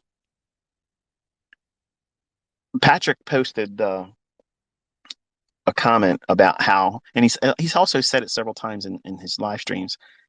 I'm talking about Patrick Whelan. Um, he does a live stream every morning on YouTube and trades the morning session and such. And I think he's a cool character. He's funny a lot of times. Um, and I'm very interested in seeing how he finds himself in all this, but still hopefully maintains that character, because it's edgy. It is going to work really, really well if he knows what he's doing and he's consistent with it. Not There's a lot of emotion, and which is normal. Like he's a roller coaster of emotions, which many times I think is why people go to watch him. And when he makes it and kills it, he's doing his normal everyday man flex where he gets the touchdown, he does his dance, and he's cheerleading himself, whatever. That question he posed several times about how he needs to find a way to hold on to these trades a little bit longer. And then now when he tries to do that, he gets burned because he has winning trades and turns back on him. And I think he's dabbling with the idea of doing partials, which, Patrick, that is the absolute best fucking thing in the world, because they always make money. Partials always profit every single fucking time. There's never been a partial profit that didn't make money. That's an absolute 100% win every single time. It has a 100% win rate. You can't beat it. It is what it is. The problem is, once you taste $4,000, $5,000 winning days, the impulse is to keep chasing that, like that first high. When you see these folks in the back when I was younger, you would see these folks on cocaine. And that first time they took cocaine, like they want to chase that high. They never get it again. They never can get that same one again, but they constantly keep going back to it, wanting to get that same high. I don't have personal experience in that shit, but in the 80s, that was the drug of choice. And we saw a lot of it. And it was in the movies, it was in culture. It was, that was the fashion drug at the time. Well, when you're trading and you get that high of a big win, that's a high that you want to get back almost limitlessly. Like you want, as soon as you got out of the trade, you're thinking, man, that was great. Let me go again. Like there's something in the chart that's going to give you that same 15 handle run again. It's done. Like you got to stop. So a lot of the things that I hear him talk about, whether he realizes it, is some of the things I've been talking about in my lectures. I'm using him as like a model to help coach. While I'm not actively saying I'm teaching him, I'm using the things that he's making public as a point of concern for himself or personal goals, or he's reflecting on what he feels he's done incorrectly and wishes he had a way to overcome it. I'm using that model of him and where he what he's focusing on or contending with. I'm using that in my lectures. So while I'm not drawing special attention, obviously you know now, but I'm not trying to say, look, I'm your mentor. Yeah, that's not what it is. I'm just trying to be a help. That's all.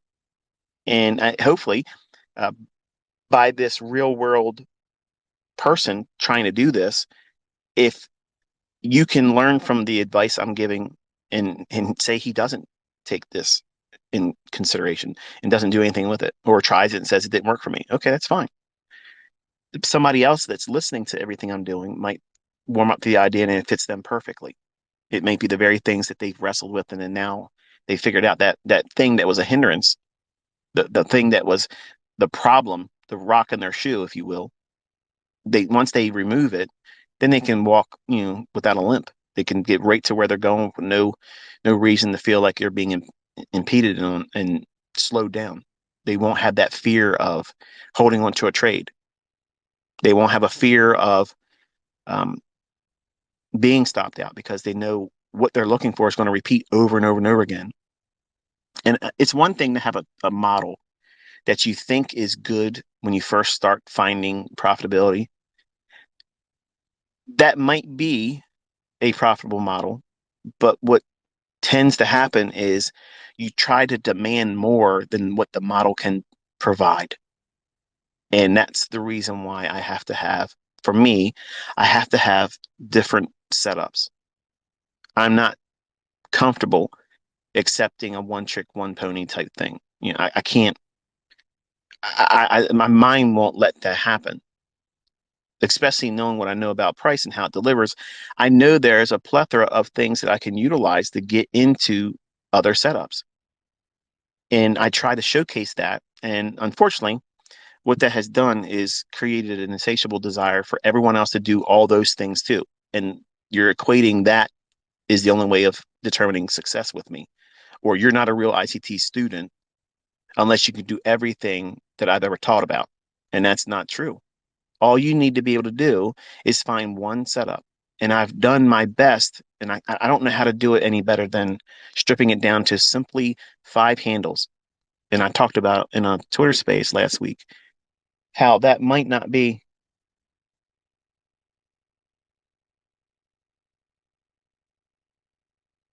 It sounds like someone just got shot, to be honest with you.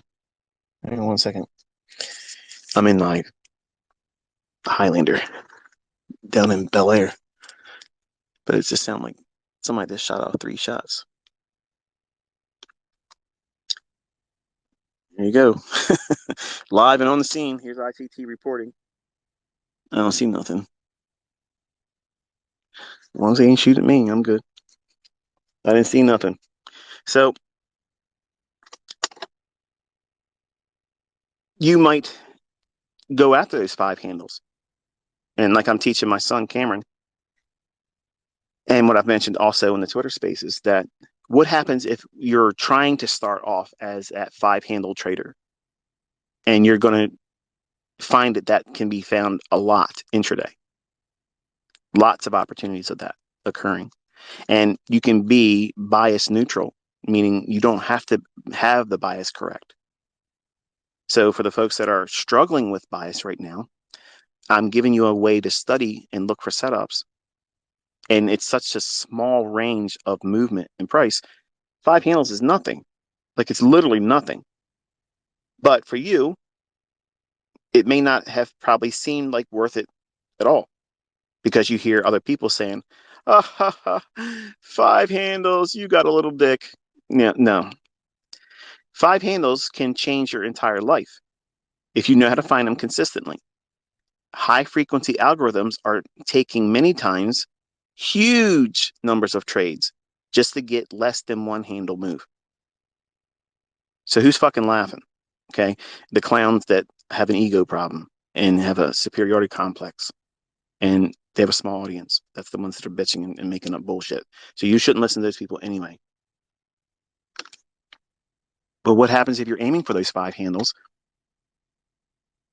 but you don't have the confidence yet because you're new, and that's understandable, but you take it off when you get 3 handles. And you do that for months until you find that level of comfort doing it. Because some of it is going to be requiring you to do things longer than you think it's going to take right now. And when I just said that, what? Several months. And some of the trolls are snickering and laughing. He said do 3 handles for months because this is hard for some people. It's scary. Like I had to overcome a lot just to get into trades in 1992. Like it was scary after my first trade, which I impulsively just jumped in because I had to just do something. I felt like I had to do it. And if I could be honest for a second, it was much like when maybe this doesn't make sense. I think I've talked about this before. My son Caleb said that he understands this perfectly, but it might be a byproduct of us having the same DNA too. But have you ever drove your car? And I promise we'll come back to the 3 handle and 5 handle. I promise we're going to go right back to that. But when we have episodes where you're driving, okay, just say I've experienced that. Or if you never experienced it, but you think it's fucking weird and funny, respond on Twitter too. That way I know everybody's awake still. But you ever drive your car on a bridge and start questioning yourself, what happens if I just jerk the wheel to the right really hard and just go off of it? Like, and did you ever feel that and begin to fear your body just doing it out of just like it's going to do it and you had no say in it, and fearing that your arm's just going to do it like a knee jerk reaction, like a reflex? It sounds crazy to some people, but I promise you, in this audience, I guarantee you, some of you have experienced that. And you're thinking, man, I hope I don't drive off this bridge. You don't do it, but sometimes you start questioning, like, what happens if that happened? That would be embarrassing. No, you're going to fucking prison. Not prison, but you're going to the grave. And if you turn into a crowd of people or, do something like that into another car, you're going to injure somebody, then you're going to go to jail, right? Or die in the process.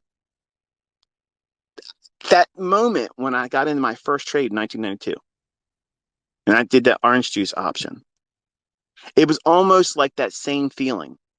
Like it felt like it was an overwhelming, I have to do something, and almost like I didn't have any control over it. Like I literally was pushed subconsciously to make a dumb decision. And I know looking backwards at that moment, how it was one of the most reckless and just careless decisions I've ever done with money. And obviously the outcome showed me that that was careless. I lost 50% of what I put up in the option, which was a lot of money to me back then. And I just closed the account immediately after that. I said, okay, send me my money. I wasn't ready. I was scared that I was going to do something like that again and lose the rest of it, right? So you might have those impulses where you're fearful of what you might do to yourself in trading, which is what I had. And I had to be conditioned to go in looking at the market from a different approach than just one entry technique. It feels too, in my opinion, because I wrestle with all this bullshit and obsessive compulsive disorder, it feels too myopic for me to know only one way of getting into a marketplace. In my opinion of a highly efficient trader, they should have more than one way to get in. And I felt if I didn't have that, I was not properly equipped to trade. So I wanted to have a repertoire of things. Because in my mindset was, I'll have a tool for whatever the fuck they bring to me. Whatever that market's going to do today, I will have a trade. Now, I can do that today, but admittedly, that was a dumb decision, which caused me to make a lot of tweaks and mess with stuff and blow accounts trying to make things happen when I didn't have any proof behind what it was I was trying to force as a trader when I first started. And for some, if you listen to me as a benchmark of 5 handles, you're starting from ground zero. So 5 handles is a huge win. If you just get that one time a week and you stop and you don't lose it, that's a good thing. That's good, especially if you're doing it with one mini contract. You're doing $1,250 a week. Well, that's not entirely true, is it? If you're doing it multiple times each week, you can build it up to that, 25 handles. But if you do it every single day, do that, you're going to get it that way. But if you just, right now, for instance, the folks that are in Africa, you are challenged financially right now. And in Nigeria, there's a whole lot of shit going on. If you made $250 a week, just a week, that's life-changing over there. And some of you have done the math on that, thinking, man, I'm going to live a whole different lifestyle once this starts happening for me. But in the United States here, unfortunately, and this is not to talk down to anybody else in another country, but $250 doesn't even pay my fucking cable bill per month. So here we have a lot of expenses and we live lives that are really bloated with things that are just overpriced. And I'm not exempt to that. But these 5 handles can make a major dent, even with what I spend a month. I already told you, $1,500, $1,300, $1,200 of groceries. And I have not my full family. My 3 older children, they have their own places. They're outside my house. And I still have to pay a lot of money. In my opinion, that's a lot of money for groceries. So I know that all of you that aren't making a lot of money right now, and you're making whatever your job pays, and you have your families, you have your bills, your ends to meet, and you have all this stuff going on around us that's causing shit to get really expensive, like really expensive. The car I just bought my son, Cameron, Nissan Sentra, $28,000. That car should never sell for $28,000. They wanted $29,800. That was the lowest they were going to go. And I said, I will never buy another car from this lot again unless I get it for $28,000. So naturally, they sold it for $28,000. So I know it's hard for everybody else because it irks me to see what they're making people pay for now. And going to the grocery store and seeing how much shit costs, it's nuts. So now bring that into the equation, trolls, and folks that are trying to learn how to do this. They've never done it before. You have to have a goal to reach that's realistic, that it's rewarding if you hit it. And now I give you what? You aim for the 5, but to give yourself confidence, as soon as you get 3, close it and watch and see how many times it goes to the 5. That's what I had to do to build my confidence to get into trades. I conditioned myself that way. Cameron's in the process of going through that. He's going to go through that same process of you're looking for 5. As soon as you get 3, you're going to close it and then watch it. Does it deliver the 5? How long does it take? How much drawdown did you experience from the point at where you took off the 3 contracts? I'm sorry, the 3 handles in that one contract move. How much time did it take in drawdown before it went to the 5, or did it ever go there? Those things you keep a running log of. And you're going to be doing these multiple times intraday, which is why I'm telling you to get your $10,000 demo trade or demo account ready. Because I want you to be doing one mini, yes, with a $10,000 account, because I want you to see the effects of rushing in underfunded. But I'm going to show you how to correct the drawdown too. You're all going to create the drawdown because you're going to be doing things through ignorance. But I will teach you how to fix all that stuff and also how to fear getting in. I'm going to do the whole thing I did with myself and what I'm putting my sons through. You'll be able to accomplish beating that anxiety, that, performance anxiety is what it is. I'm afraid I'm going to do it wrong. I'm afraid it won't be like your trades are. I'm going to show you how to get past all that stuff. But for someone that's new, and I give them this model to start with, it's a looking glass. And it allows them to focus on what? Look for 5, be content with 3.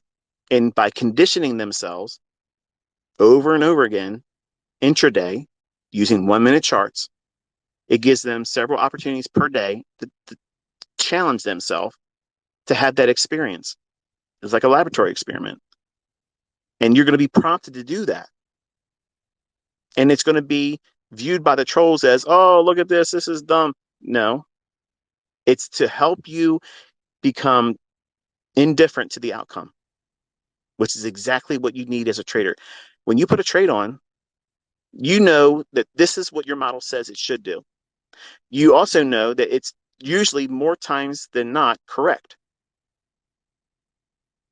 So if it's more times correct than it's not, if it fails, it's not going to cause you to wig out. You're not going to say, oh, well, I'm going to have to jump on something else. This doesn't work anymore.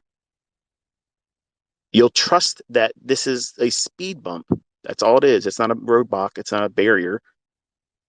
It's just something that didn't give you what you were wanting that time. Just like getting turned down on a Saturday night at the club. She's good looking, ain't she? Yeah, she is. You finally had the courage to go up there, and you went long on one contract trying to get 5, and you didn't get nothing. You got stopped out. As she said, I'm not interested. Sometimes the market's going to do that. Ladies, you're not exempt either. Sometimes it's just no. I hope he asks me out, and then you see his wife sit down next to him. Sometimes you're going to get full margin too.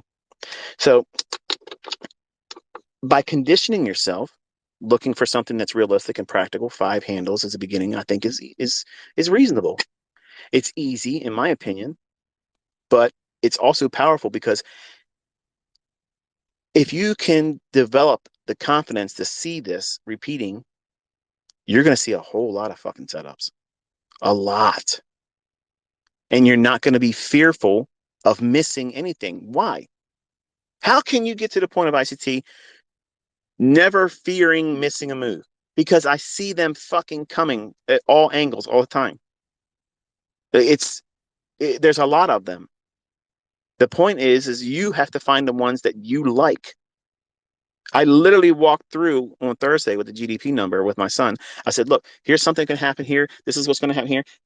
It was doing exactly what I said it was going to do. But I said, but I want to see the trade that goes up to the fair value gap. That's my trade. That's the one I want to do. But even though I'm calling it live right there in front of everyone that was listening to us, that's what it's like to be, well versed in this. You can see lots of 5-handle runs, up and down. And you're never going to be fearful, which means what? You're not going to be impulsive about getting any losing trade right away back. Just because I can see lots of trades and I can see them coming and I can engage on all of them. My experience has been when I've done that, I lose sight of where I am, and when the bigger moves come, because it's like a game after that. Like I'm like, okay, I did this one, I did that one, I did this one, I did that one, and I forgot. Oh, I'm supposed to be looking for this, and it's my obsessive compulsive just takes the better of me, and I don't do well in that situation. So, which is why I did what with my trading. I have to be highly selective.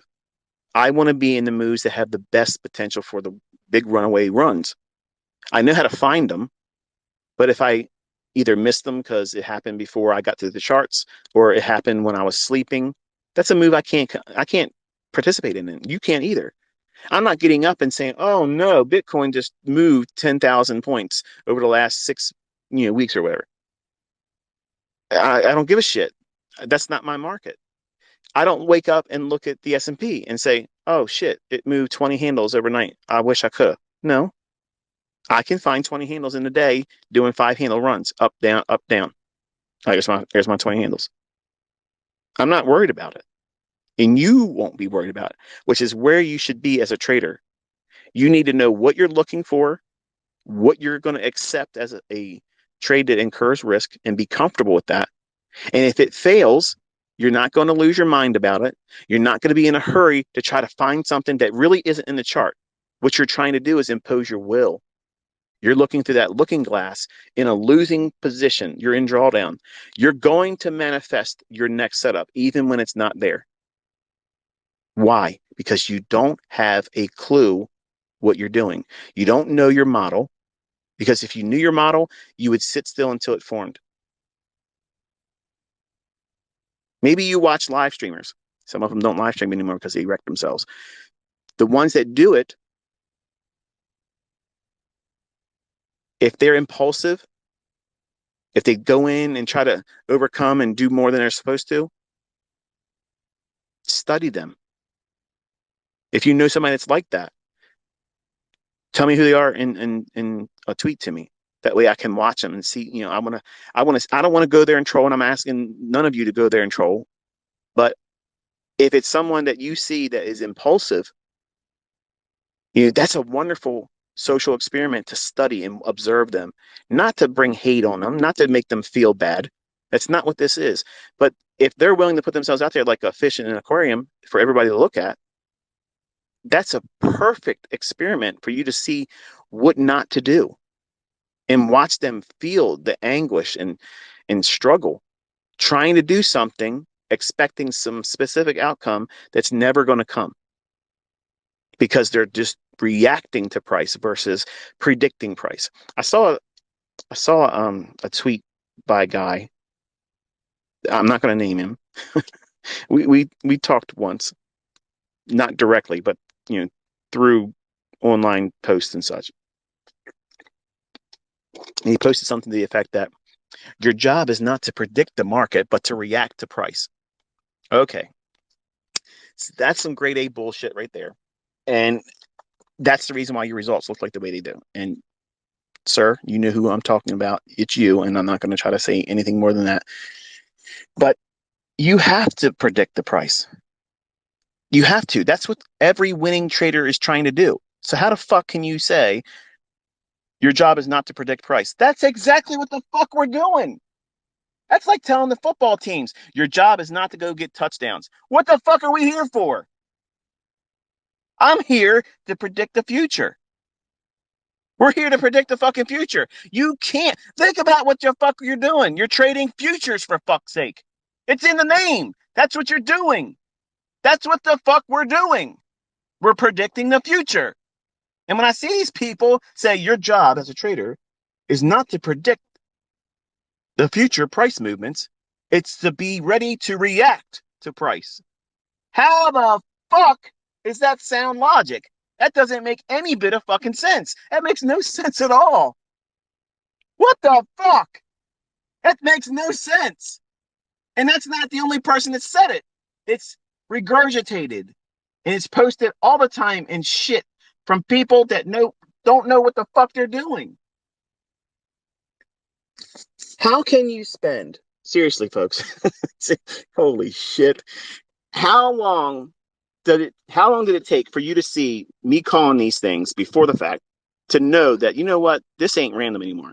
And once you get to that point, okay, once you get to that point where you know it's not random and this shit is controlled, does it make any bit of fucking sense to listen to somebody tell you, or the world tossing out an opinion into the abyss of the internet, say your job as a trader is not to predict price, it's to be ready to react to it? How can anybody that has spent any considerable time with me proving what it is that I teach and show you what the real market is, how can anyone palate that? How can you accept that or even entertain it as a reasonable fucking consideration for what we do? Nobody fucking can do that. Nobody absolutely would accept that. Let me explain why that is perpetuated in this industry.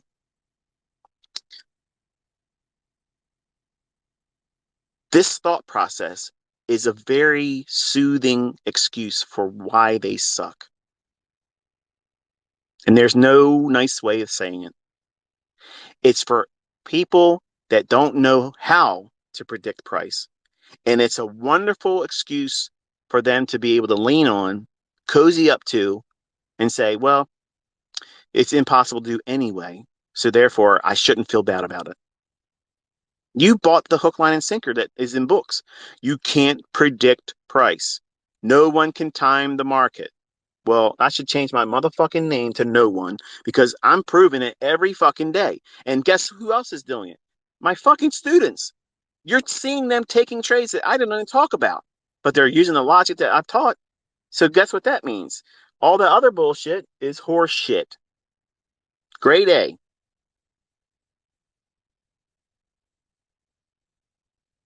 So yes, our job is absolutely predicting price. But in the beginning, you don't know how to do that. So how do you protect yourself from it? You go in with baby steps, gradually teaching yourself to trust your ability to do it. Also, condition yourself, build in coping mechanisms for bad character flaws, impatience, impulsiveness, gambling. All those things that you don't think you have right now until you start pushing a button. And then you're going to discover you're a fucking train wreck. You thought you had everything together. If you ever see those guys that go around on YouTube, my wife shows me this stuff all the time. I don't entertain it myself, but she's a TikToker girl, right? She's I mean, she fucking eats this shit up all day long. And I'm like, do you feel your IQ dropping watching this shit? Like, when you share some of this stuff, I literally feel like you fucking stole time from me. Like, what do you see in entertainment value in that? It's dumb. But she shares this stuff with me sometimes. She'll say, look at this guy here. And they'll ask people, you know, how many states are in the United States? And some of the answers are shocking. And it's like, what the hell? That's nuts. And there's another one. So he'll say, hey, look, oh shit, I lost my train of thought. Some of you probably already know where I'm going to go with this, but I lost my train of thought with it. Damn it. It'll come back to me. Give me a second. Let me get a drink here. Let me think. It's spring weather, by the way. I don't fucking drink alcohol. It's these goobers that think I'm drunk all the time. I am just off the rails sometimes, yes, but I'm not inebriated. I don't drink and I don't take drugs. So the oh man, this guy, what does he do? He goes around and he asks people some shit. I don't know. I might not be able to come back. If I remember it, I'll tweet about it. I might even share a link to one of the videos. But oh yeah, that's what it is. Okay, thank you. He'll go up to a guy and say, "Hey, look at this woman here. What would you rate her? 10 being extremely beautiful and one being a grenade. What would you say?" And they'll say, "Oh well, I think she's a 6." And sometimes these women are drop dead gorgeous, like beautiful, and they come off with some stupid shit. Like, oh yeah, she's like a 6, maybe 6.5. And then he says, okay, what would you rate yourself? Oh shit, I'm a 9. And they literally look like a buster. Like they don't look like they even have a fucking job.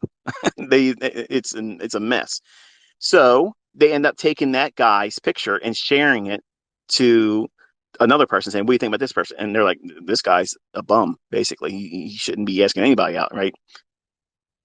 And it's interesting to see what your perception is about yourself, especially if you're opinionated about other people. And it's very much like a fucking Vinny, where you're a little dick guy that runs around and think you're a savage and you can't do shit. And your opinion of yourself is gigantic, right? So he ain't packing shit downstairs. He don't have a giant P&L. And that's what's like when you see these characters in industry. Like they go around with their ego, they go around saying how you should do things, but they bring nothing to the table showing what they can do at all but failure, not doing well, and they spread bad advice. Bad advice. They don't have students that are killing it. They don't have profitable students. They don't have people proving it. Nobody's interviewing their students. Nobody's seeing anybody getting 6-figure withdrawals in accounts and companies that are literally interviewing them. So when you listen to other people talk shit about you, our community, and me, and what it is I'm teaching, and if you entertain that, if it gives you any negative feelings, You're not paying attention because there's no reason for you to be even entertaining that bullshit. There's so much proof in here, you're drowning in it. It's intoxicating. It is a fucking cult of winning. But in the beginning, you can't appreciate that because what are you doing? You're having that same complex that this gentleman highlights when he goes around asking other people, what do you think about this person here? What he's targeting is the ability for the human mind to look for the negative in any fucking thing. Toxic thinking in weak-minded individuals or ill-prepared people as traders, and everybody when they first start are all ill-prepared. But you don't know the level of toxicity in you until you start doing this. If you see somebody doing well and you feel like I got to start talking shit about this person. Well, you're a little Dick Benny then. But if you look at other people and they're doing well and you don't feel like there's an issue, there's a problem, and you're like, wow, that person's really doing well. And even though you can't do what they're doing, you can't even do anything close to that. You can appreciate what they're doing and think, wow, that might be motivational for me to do that. Even though I can't do it, I don't feel like it's defeating for me to feel that way. Why? Because you're new. You're new at it. And so many, especially the young men, so many of the young men that come in this industry that follow other influencers that make it about everything's got to be the new car, the nice cars. I'm telling you, having had lots of shit like that, it doesn't make you a better trader. And frankly, nobody gives a fuck once you show it. Once you show it, that's it. You done shot your wad. It's done. What are you going to do? Be seen in it again with a different haircut? They've already seen, okay, so what? You got a car. Big deal. What have you been doing in your trades? Show me your live account trading. Show me over a chart while it's ticking real time when I'm watching it. Show me what the market's going to do. Tell me what it's going to do. And unfortunately, that's the stuff that never fucking happens.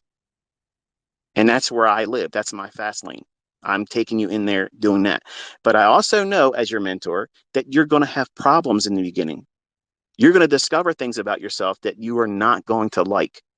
And you're going to impulsively, because you're not disciplined, you're not going to have the impulse of a professional where it is, okay, I'm in a market environment right now that is not conducive for high probability. So I'm going to impulsively remove myself because my training tells me to do so, not run away in fear or not roll the dice and see what happens, which is predominantly what everybody does. That's the demo disease, okay? Push the button, see what happens. Push the button, see what happens. In the beginning, you're going to be a train wreck when you discover what you have as character flaws. Nobody has ever started this industry, ever, ever. Never happened. It's never, ever happened. It's never happened. Where somebody walked out here, got it all right from day one, and never had hardships or had to wrestle with internal conflicts with what they are as a trader, what they're not as a trader. They don't have a person out there in the industry that's like that. Everybody comes in here and we are all baptized in the fire. And that is going to be pain. It's going to be loss. It's going to be frustration. And guess what, folks? Listen, friends and neighbors, that is absolutely part of this. And that's why I never make any sugarcoating about it. I want you to know that's coming because that way you're prepared to, number one, identify it when it does. And then you have to do certain things to wrestle it and subdue it because it will undo you. I don't go out there and say, go out there and try to go for 10 handles a day. That's unrealistic. I tell you to look for one 5-handle move. That's what you're looking for. In hindsight, by doing that every single day, you're conditioning your eye to see it. It's the same thing that happens when you go out and buy a car. Oh, I got this car. It's such a pretty blue color. Nobody's ever got a car that's this color in my neighborhood. And all of a sudden, as soon as you buy it and you drive home, on your way home, you done seen 17 of the same fucking car. It's like everybody went out there that day and bought your fucking car. How did that happen? How the fuck did that just happen? It didn't just happen. What you just did was you opened up and activated your reticular activating system. So now your subconscious that was filtering all that stuff out before, because it didn't matter that that car was owned by other people. You went to the lot, you saw it. Oh, I got to have that car.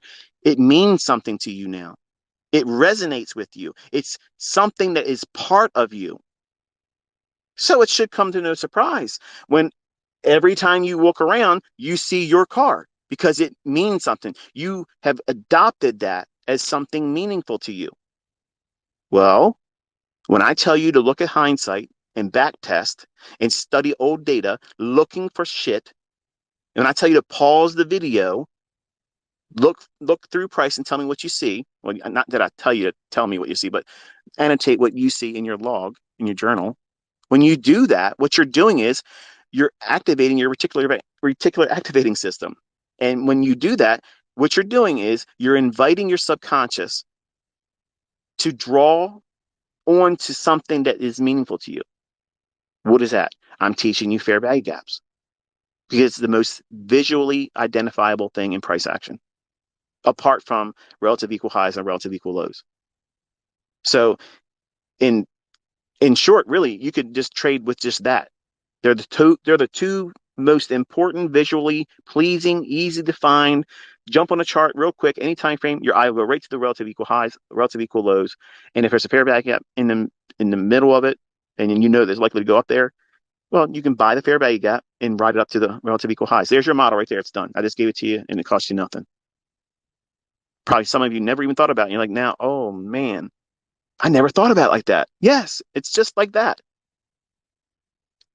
But when you don't go through old data and you just binge watch my videos and you're not pouring yourself in charts, spending time literally every single day looking through charts, studying how these other moves that you can't make money or lose money in, everybody else is going to tell you it's a waste of fucking time. They're the same people that will not be trading with live funds 6 months later. There's a lot of bad advice in this industry, a lot of bad actors, a lot of just a lot of chapped asses, man. And I'm sorry. I'm sorry it's harder for some of you. I'm sorry. But it wasn't easy for me in the beginning. I've just been doing it a whole lot longer. I know what works. And I'm telling you, if you listen to the shit I'm telling you to do and avoid the things I'm telling you to avoid, you will save yourself a whole lot of time. And be accepting, be flexible, give yourself permission to take up to this year and maybe into next year to get it for some of you. If you give yourself a broad timeline with no definitive, I got to know it by this time. You know, in a lot of ways, I regret having told you that my last live stream is going to be the second Friday of November because it kind of pushed the envelope on pressure.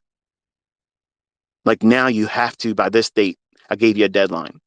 When I teach you, don't have a deadline. I didn't tell you that so that way you can be fearful of it.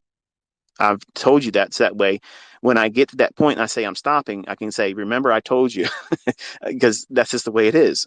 I got to have I have to have exit clause here. Okay. When I'm going to leave, why I'm leaving, and why it stopped. It wasn't because somebody ran me off the fucking internet. It wasn't because, I'm locked up. It wasn't because I'm, in the poorhouse. It's because Michael's going back to fucking doing what the book Michael does, okay, which is be Michael. And I've spent a lot of time, if I do this every week, every day, I'm investing a lot of time in all of you. And it's your job to do all the work in between, which is a lot. It is. And I saw a guy saying, listen, man, I love what you do, but listen, you're doing these Twitter spaces and you only give like 30 minutes of applicable information, and we got to sift through all that stuff. Listen, kindly, sir, please, don't send me shit like that, because that's the kind of stuff I block. Because you're saying my time investing into you, telling you all these things, you can't be successful if you just know the concepts of getting in, where to put a stop loss, all that other stuff. Because if it was just that easy, I can do that in a book and you won't make money with it. I can do that in a video because I've already done it and you're not making money yet because That's not all that is required. You have to understand the person that's in you that's going to absolutely fuck this up for you. I'm sorry, but that's the reality. We're not always going to be prepared for doing difficult things. And this is one of the most difficult things on this fucking planet. You're wrestling with yourself in an industry that's designed to take your ass the fuck out. You're not supposed to make money here, man. You're not. It was not created for everybody to walk in here and just know what's going on and make money. It was designed for, well, P.T. Barnum said it perfectly. The sucker. There's suckers born every day. And they come in here looking for animal patterns and bullshit Mickey Mouse things that tells them it's going to go up because moving averages are crossed over, and they lose their ass. And they get mad and they think, okay, I didn't do it right at that time. And they push and push and push. And they lose their ass again, not realizing that the market doesn't respect any of that bullshit. And if they have a strong opinion of you about how they won't ever submit to somebody else's stuff when the other stuff is absolutely what's going on, they become absolutely toxic to themselves and anybody else that listens or looks at them. And Vinnies have happened all the time. I've had Vinnies on America Online. Okay. I've had those kind of creepy bitches. Okay. they're just, they're weak people. Weak. And you're going to have them too. If you go out there on social media, you make yourself known, you're going to do something and you're going to be consistent doing this. And you're going to rub all kinds of people wrong because they can't do it. And little dick complexes are going to materialize in men. Rarely will you ever see a woman come out there and start talking shit unless it was talking options lady. And she got real quiet when I said, let's go in the, let's start showing some daily, let's look at the statements, let's do it, let's call it live and all that. And she just dropped off the face of the earth. Men are the ones that do it because it's ego, it's pride, it's the caveman mentality. And when you're young, you all, the younger men, you all want to do that because you think that's what this is about. And what you're trying to turn trading into is image based. Image based. Worship me. Give me attention because you need to feel what? Like I have always wanted to feel. I wanted to have affirmations given to me from my grandfather. I can't get that. So I pursue things to try to give me that high that I'd never got from hearing it from my grandfather. I wanted that man's approval and I can't get it. So I do everything in life trying to constantly seek the affirmations that what I'm doing is above grade of everything. And anybody that spends time with me really rolls their sleeves up. That's the common denominator response is this is next level shit. And I know that. I know that. And when I see you succeed, and I see others that are among you in this community succeeding, it's thrilling to me. It's it's very satisfying. Like I love that you're finding yourself in this. I love it.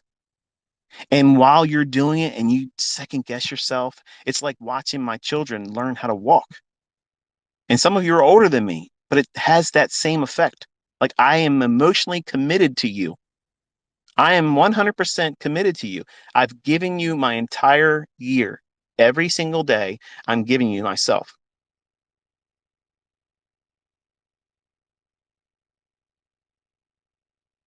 Motherfucker, you better keep driving.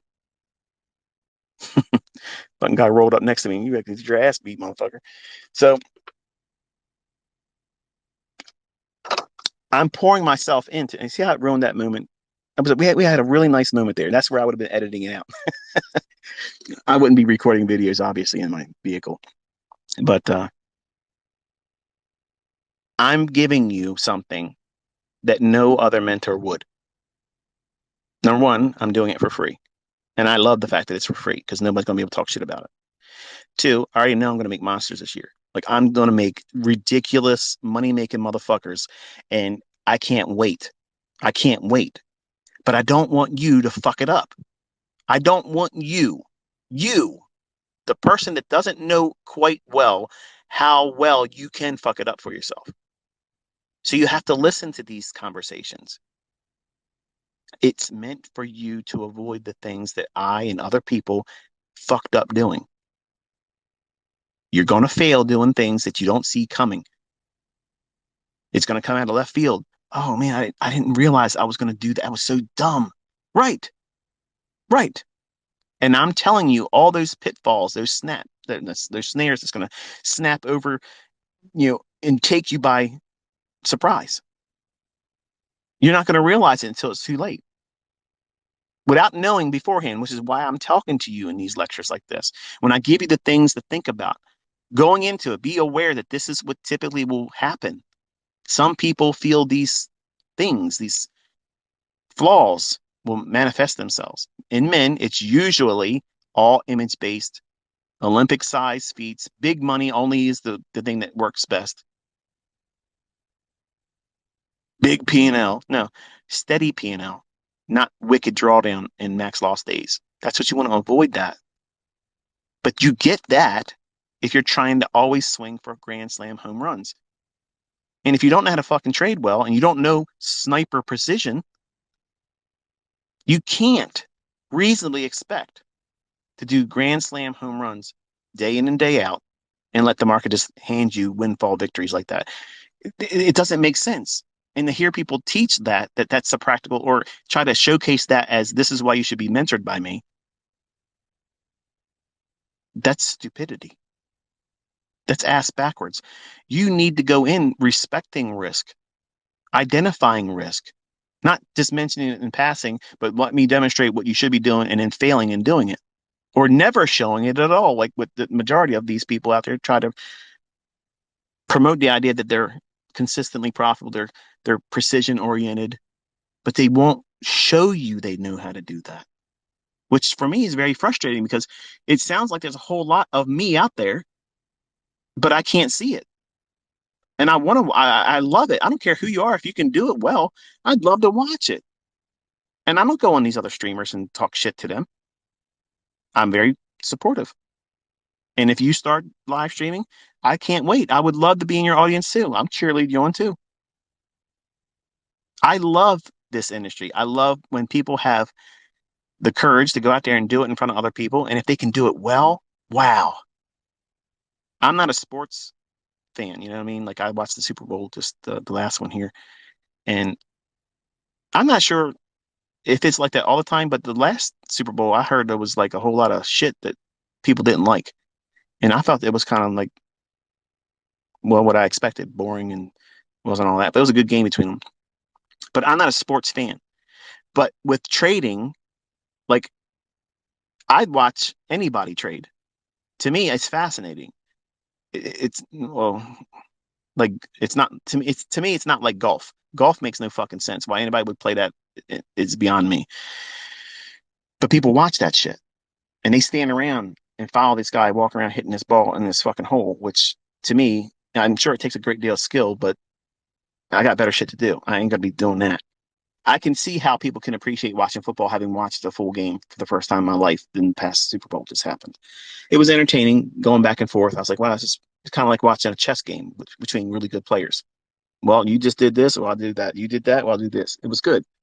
Am I going to be a football fan now? Fuck no, I'm not, I'm not watching that shit. But with trading, I could watch that with anybody because why? It means something to me. Just like when I tell you as a new student to go through old price data, look at those moves, study it. What do you see that pops off the chart to you with what I'm teaching you? You may not know how to see it live. You may not be able to call it live, engage it in trade. And that's what's happening right now for a lot of you.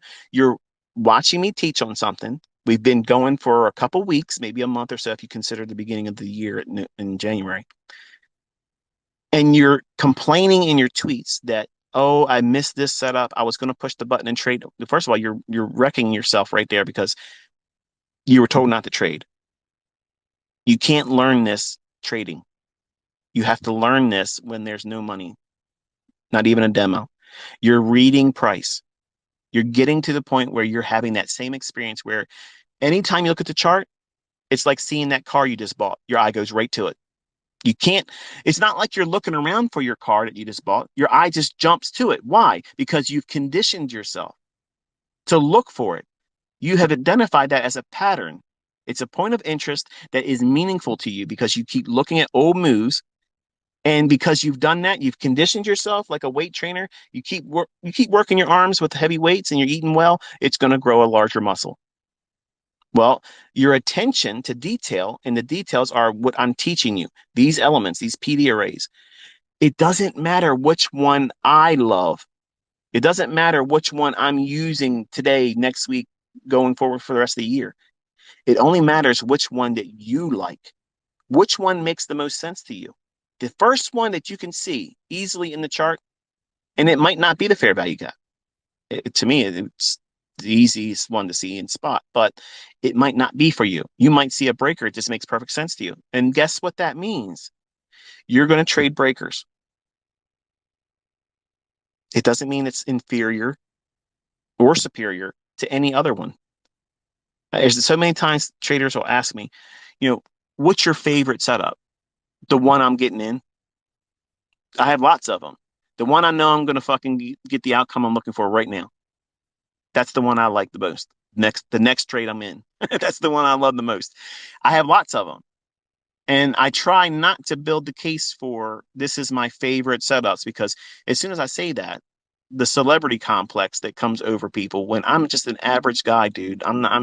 There's nothing, literally nothing celebrity about me. I just know this stuff. And when you ask me what my favorite is, I know why you're doing that. It's the same reason why I was wishing I could reach out to Larry Williams and say, which one of these trades would you like doing the most? I just asked it of Linda Rash on Twitter. I'm not even sure if she even responded to me, to be honest with you. If she did, I didn't see it, but I gotta go check my tweets and see if she responded. I know some guy did. He replied, said, here's a video where she talked about this or that. I was kind of actually hoping that she would respond, but if she didn't, well, whatever. But I asked her specifically, I said, if you had to only trade one setup, and you could only trade one setup the rest of the fucking time you're on this planet, what would it be and why? And I'm not sure if I asked for what market, but that was a question I wanted to ask Larry Williams. Like, if you had to only pick one setup, that was your go-to, you couldn't do anything else. You know, me, if you were to ask me that right now, I can tell you what that is. And know that what I'm about to say, for some of you, ain't going to make any bit of fucking sense. You're like, oh, how does that? And you're going to see people tweeting. Can someone send me the video where ICT talks about it's going to happen? Don't think that this is the best thing for you. It's not. Not all of you, it isn't. But for me, if I had to only trade one setup and I had to wait for it and it had to be there in the chart or I did nothing, I would be trading the second stage distribution in my market maker sell model or my second stage accumulation in my market maker buy model. And that literally is taught in the core concepts. Like it's there. I'm not going to say exactly that, but it's the second stage distribution of either reaccumulation for longs or redistribution for shorts. So I'm looking for a market that's really designed to go lower. Everything's in my favor. And it's a clear market maker pattern where it's going to go lower, it's going to go higher. And those moves are the quick, sudden runs, real quick. It's always going to be a low resistance liquidity run, which is why I'm saying that would be my, drug of choice if I'm going to be saying it like that. I'm going to get my high off of that one. And it happens every single week. And it sets up as a one shot, one kill. So it would allow me to do whatever I wanted to do with it. If I want to scalp it and get little pieces of it, or if I want to run the whole thing and get a whole month's worth of income, it can come from that one setup. So it can give me whatever I want from it. It could be the one setup for the week. It could be the one setup for the whole month. It could be a training exercise for me to hone my skills on the 15-second chart and just pyramid the fuck out of it, while it's running. That's my unicorn. That's my setup. That's the thing that if I had to only do one thing, it's that. But clearly you can see I have other things I can do. And what does that mean? I can do whatever the market's providing me an opportunity. And right now, one market might be choppy. If it's choppy, what does that mean? I got to do something else outside that one.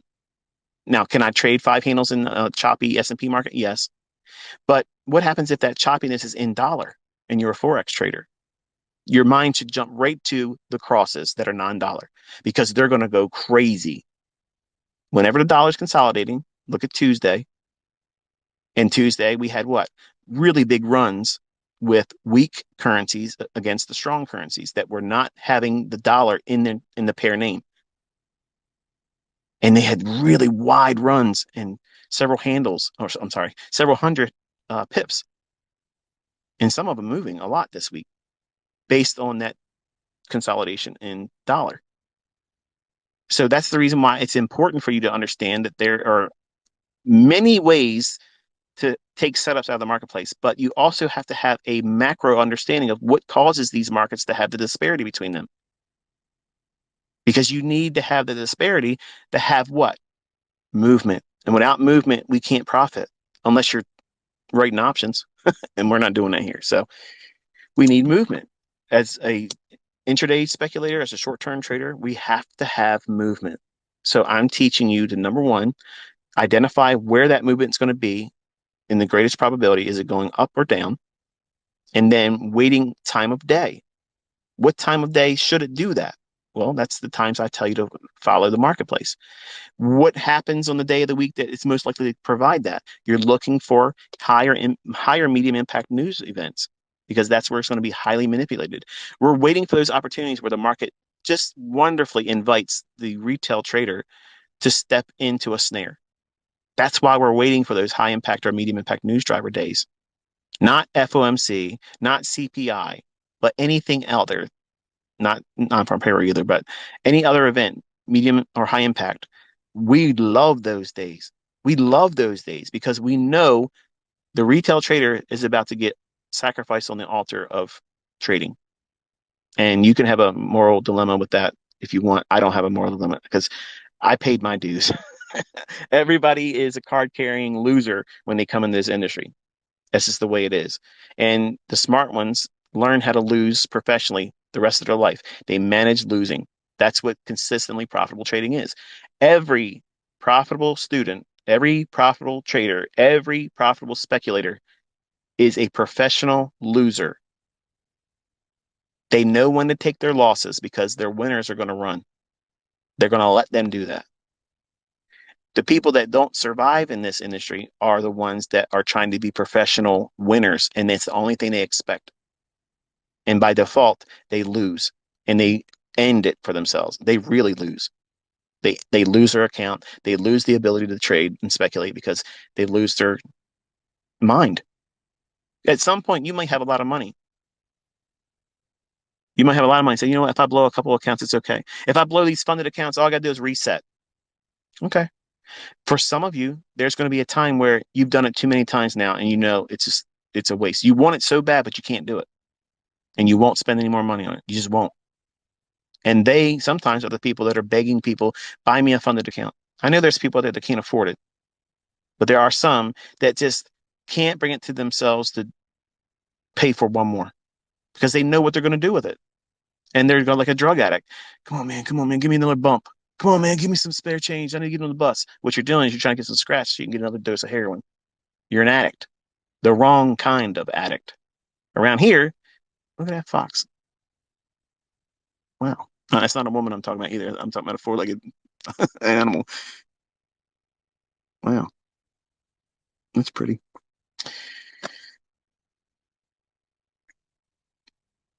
That took me out of what I was saying. But anyway, it's 20 minutes after 10. I've been going for almost 2.5 hours. Fuck it. Let's end it at 10:30 and make it round it off. We got 11 more minutes, right? So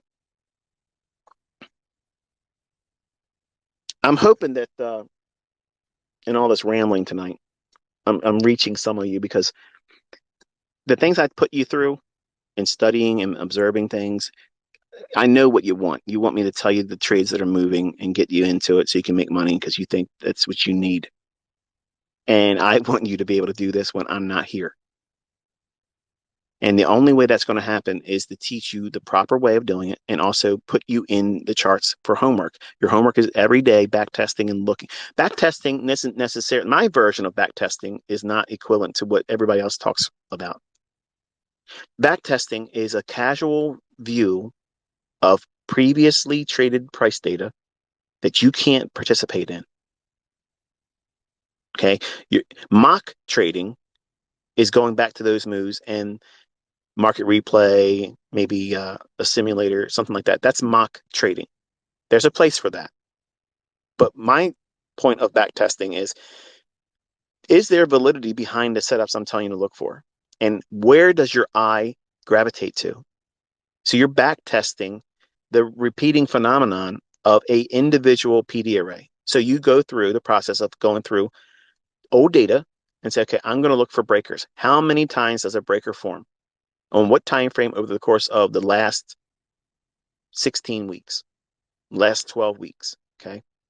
And you look at how much time it took for that market to deliver to a level that I teach you to look for. So if you're going short, you want to reach into a discount array, old low for sell side or old imbalance below whatever the equivalent would be for the range you're in. Vice versa if you're going long. And you're going through and you're writing down a list of how many you see, how much movement there was, how much drawdown there was. And when you're doing that, what are you doing? You're drawing up an affinity for that pattern because you're spending time looking at it. Just like when you were at the car lot and you looked around, you saw all those dogs of a car, and you saw that one that just it had to go home with you. That was the one. Well, you're doing that. You're walking around that car lot by looking at these old price data, and you're going to find that just beautiful cherry of a drive. You just want to have that one, take it home. And yes, it breaks your heart if somebody says it's ugly, but fuck them. You love it. It's your car. Well, that's the same thing with your trading pattern.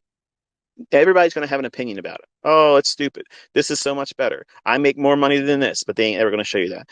Bottom line is everybody's got an opinion. Like they have an asshole. Who cares? Nobody gives a fuck. You didn't ask. Don't ask them. Don't let anybody give you any input either. Which is why your trading journal should not be on social media. But many of you treat Twitter, Instagram, all that shit as your trading journal. And you're inviting toxicity. Don't do those things. Don't do those things. Because the only thing you're doing by doing that is inviting somebody else that is ass tore up. They have no profitability. They have no clout. They have no following. They have no happiness. They're miserable pieces of shit. And they want nothing more than to make you feel miserable too. And they'll love doing it. So don't invite that. Don't allow for it. Keep the focus on the things I'm telling you to do, which are boring in the beginning. But I promise you, if you go through the process of looking at old data, and once you find that thing that makes the most sense to you, what thing is that? It might be the fair value gap. It might be the breaker. It might be the optimal trade entry. It might be institutional order flow entry drill. It's whatever pattern that your personality aligns with. And you can make money with that one thing and never do anything else with the shit I've taught. Think. Bob Ross. He did most of his painting with the big brush, the small fan, and a little detail pen, not pen, but detailed brush. He had lots of brushes, but most of his work was done with those three particular brushes. Go to an art store, there's an arsenal of brushes. I couldn't tell you what the hell those things are for. I'm sure they're specialties for something. But imagine that brush is your PD array. It does a specific thing. You only need one thing to do a specific thing, which is what? Profit. You have to have a multiplier, a reason to get in. What's the catalyst that puts you into a trade? That's all you're looking for in the beginning. But you have to decide what that is. I can't push that on you, which is what everybody fucking does in their other shit. Here's my MACD. Here's my settings for my moving averages. This is the harmonic pattern This is the thing that is going to overlay above the highs and below the lows. It's going to tell you to be a buyer or seller. That's pressing you into a mold.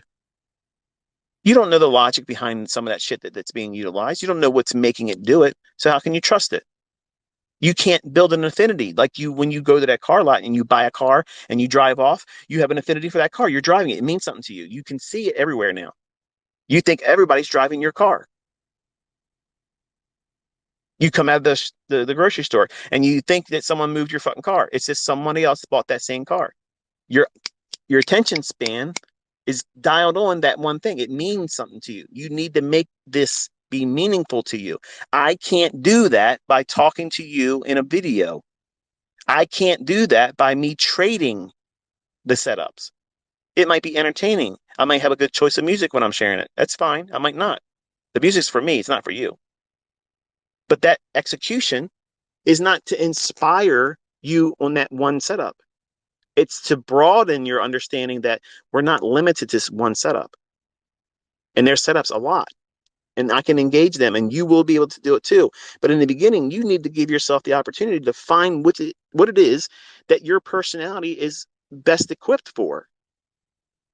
And any educator that tries to press your ass into this is the only way to do it, where I'm telling you, the only way to perceive price being delivered is the way I'm telling you it should be, because anything else it's contrived.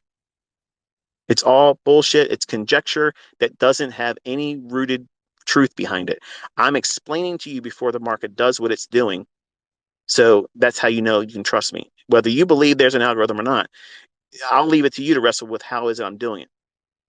I've already told you what it is that I'm doing. If you choose not to believe, that's fine. You don't need to subscribe to the algorithm theory. If you look for the pattern and you think it's going to unfold this way based on what I'm teaching you directionally, you don't need to have an algorithm in your head. You don't have to subscribe to it. You don't have to be a part of the religious cult that we have here. Okay? You don't need to be a card carrying member of the cult, okay? You can still trade my stuff and not be a cult member. So just relax. But you have to give yourself the chance, the real chance, to do this without having any outward forcing. Like I'm not manipulating any of you to do any one particular approach to trading. Notice I haven't done that. And when you go through the core content, guess what it does? It gives you the opportunity to decide where you want to be. Do you want to be a long-term trader? Do you want to be a swing trader? A short-term trader? You're going to trade a daily range? Or are you going to be a scalper? The decisions are up to you. And you have to bring that to this you do. And because there's so many of you, I'm not going to meet you. I can't sit down and answer everybody's fucking email. And I have students that paid me. And years ago, they were mad. They were mad as shit. Like, you should be. I can't. Think about it. I put out a tweet. In minutes, there's 200 likes and comments. Like, it's to show you, literally, when I opened up my comments on my YouTube channel. You thought I was afraid of people saying shit. I'm here on Twitter where people can say anything they fucking want. But it's a sugar fest. And everybody wants me to answer their questions. And I can't physically do that. I'm one person. I only got so many minutes in a day. And I spend a lot already with you. So you have to be doing something. And that is going through the things I tell you to do and trust that the process will give you what you're looking for. But you'll be so much more pleased when you have decided on your end, the model, the approach, how you're going to approach the marketplace as a trader. And you brought that to this. I just gave you the tools. You decided what you're going to do. And it's very rewarding because you feel like it's yours. Yes, I taught you how to trade. Yes, I taught you these techniques and concepts. But your model is the model that you're going to create. And when you start making fucking money with that, and you tell Carl to pound fucking sand, you're out of here. Enjoy working, bitch. I'm out of here. Every day's a fucking weekend to me now. Fuck off. That type of mentality is going to be easy for you to obtain. Not that you should have that mentality and that brash and rude, but for some of you, you can't wait to tell Carl to fuck himself. When you do this on your own and you've made that model from your own hard work. You put all the blood, sweat, and tears, the effort. You work through all of your uncertainties, your doubts, and you have done it yourself. It's so rewarding. It's so fucking rewarding because you didn't learn it in a fucking book. ICT didn't lay it out for you like I did the 2022 model. There's nothing wrong with that model, but you have decided that this is what you're going to do using what was been taught to you. It's yours. You fucking earned it. You earned it. Nobody can take it away. Nobody can minimize it. Who gives a fuck what they fucking think about me, the community, the concepts? You think you're going to give a fuck? Seriously, think about this. If you're not profitable yet, are you going to give a flying fuck what anybody fucking thinks about what you're doing when you don't work anymore? When you have money in the bank that you don't have right now, is it going to fucking bother you how people talk about me? No, no, you're not going to give a fuck. And that's the right mindset. You're here to learn how to fucking trade. You're not here to protect me from assholes that have little dick complexes. You're here to learn how to trade, make money, find a model, and get on business with fucking making your life better than it is. Touch base every now and then when you got a chance, send me a fucking postcard. There it is. There's no tethering to me. Just this year, that's it. Once you get your wings, fly, baby. I want to see how high you can go. I can't wait to see you do it. But you got to do the things I tell you to do. You have to. There's no way to do it other than that. You can't fumble your way through it. And it's going to require you to do work. And that means go through charts, see things in price action and data that you can't trade. You're not even pushing a button on demo. Nothing like that. Not even trade simulators. You have to go through the process of finding what it is that makes sense to you out of what I'm teaching as a PD array. That's your first step. Because I already taught you how to find the draw on liquidity, and I'm giving that to you all year long. That will happen by default. You'll learn that because you're being exposed to it. That's the only way you did it. That's what happens. That's why I taught paid mentorships where they had to spend the entire year with me. They will see, they saw, it's documented. Nobody can change it. Nobody can say it didn't happen. It fucking happened year after year after year. Now you're seeing it on a minute by minute basis. So again, if it was fraud, you'd fucking know it by now. But that PD array, that multiplier, that entry pattern, that concept of getting in, you need to decide what that is. You need to decide that. Nobody can make that decision for you because I can't make you see a mitigation block.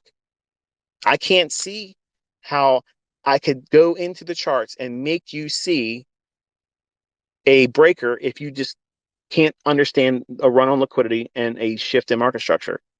There's two minimal criteria that have to be there for that to be a breaker. And if you don't understand liquidity or where people put trading stop losses and how they might look at the marketplace as a potential breakout, you won't understand a breaker. You won't understand it. You can see me pointing to it, but it means nothing to you. Why? Because you haven't studied old data enough to say, oh yeah, look what happens there. And you have to look at the chart and question, before this move happened, who was long and who was short? And if they were long or short, where was their stop loss at? And then reverse engineer all the price movements, because that's what I did, folks. That's what I was doing on America Online. I was literally going back through old data and I was looking for things that I'm teaching you. And when I started doing things and calling the market like that, I got noticed because it was too consistent. And I'm certain, I'm absolutely fucking certain, okay, that people are watching me do this on Twitter and they're watching me do it on a live stream. And I'm calling shit so precisely on a minute by minute basis. They're questioning, how the fuck am I doing this? I have to be doing this with magic. I have to be doing some kind of trickery. There has to be something going on. And the wonderful thing is you're all watching with real-time data and it's happening. And I'm leaving no excuse except for foresight. It's not hindsight, it's foresight. And you won't be able to do that unless you've done all the back testing, which is simply just looking at old moves and studying them. You're not trying to trade them. You're just observing how often does it form, how quickly does it move into profit, and how much drawdown would it be? And you're logging that and you're putting down, okay, this market on this date, it did this. It moved this much to profitability. This is how much it had in drawdown, and this is how much time it took to trade. And then you're going to get a running total or an average of how many points or pips, whatever market you're looking at, on average, collectively, cumulatively, you'll see that. And then you'll also see what's your maximum losing trade that you saw in that sample set, and what was your maximum profit trade. Throw both of them out. Then average what you have there. And that'll give you a pretty good idea as a baseline if that was going to be your model. This is what you, because you can't say that would have been my best trade. I would have got that. Take that out. And your worst trade, what was potentially your worst trade, you probably would have not had your entire stock taken out because you could be doing partials. So you got to take both those numbers out. Don't even factor them in. Now, some of you might argue and say, no, I can understand taking your best winning trade out, but you got to leave the worst trade in there. You're talking from a perspective that you want to wreck your fucking self. I'm not taking on ridiculous risk. I'm not trading to try to save face on live streams, okay? I'm not doing that. I'm trying to take measured, calculated risks. And if the trade is going to go bad, generally, most times I'm going to see it's probably not going to be there. And I start doing that too. The 3-minute rule of it's got to start talking to me right now and be in my favor, or I'm going to start taking some of the trade off or close it all away. I have tools for all those things. You don't see these other traders out there that are trying to teach you. They don't have that shit.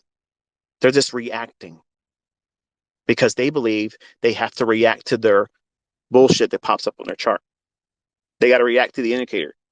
They got to react to something happening outside of price itself. I'm predicting, I'm telling you what these candles are going to do. Come on. How much more evidence would one need, right? I got a whole year of it. I got a whole fucking year of it. My bag is not empty yet. Got a lot more cookies in this jar. But I gave you 6 more minutes than I told you I would give you. And yes, I'm going to regret having talked the way I talked in this one. And I can't help it, but given enough time to run, I'm going to run wild. And I apologize if I spoke in such a way that was not becoming of a mentor that you would have high regard for. But everything I said tonight, I meant. Everything I meant for your learning, guide you where your focus should be, and to remind you what you're here for and the length of time that's going to be needed for certain things to develop. But you will do well to listen to everything I'm telling you to do and do your best to do it, even if it feels uncomfortable, even if it feels like it's unproductive or counterintuitive. Remember, you're coming to me to learn. I know how to do this. I'm proving it in a degree that nobody else is going to be able to match. Dave, a reminder, I'm going to be expecting you to call every single 1-minute candle.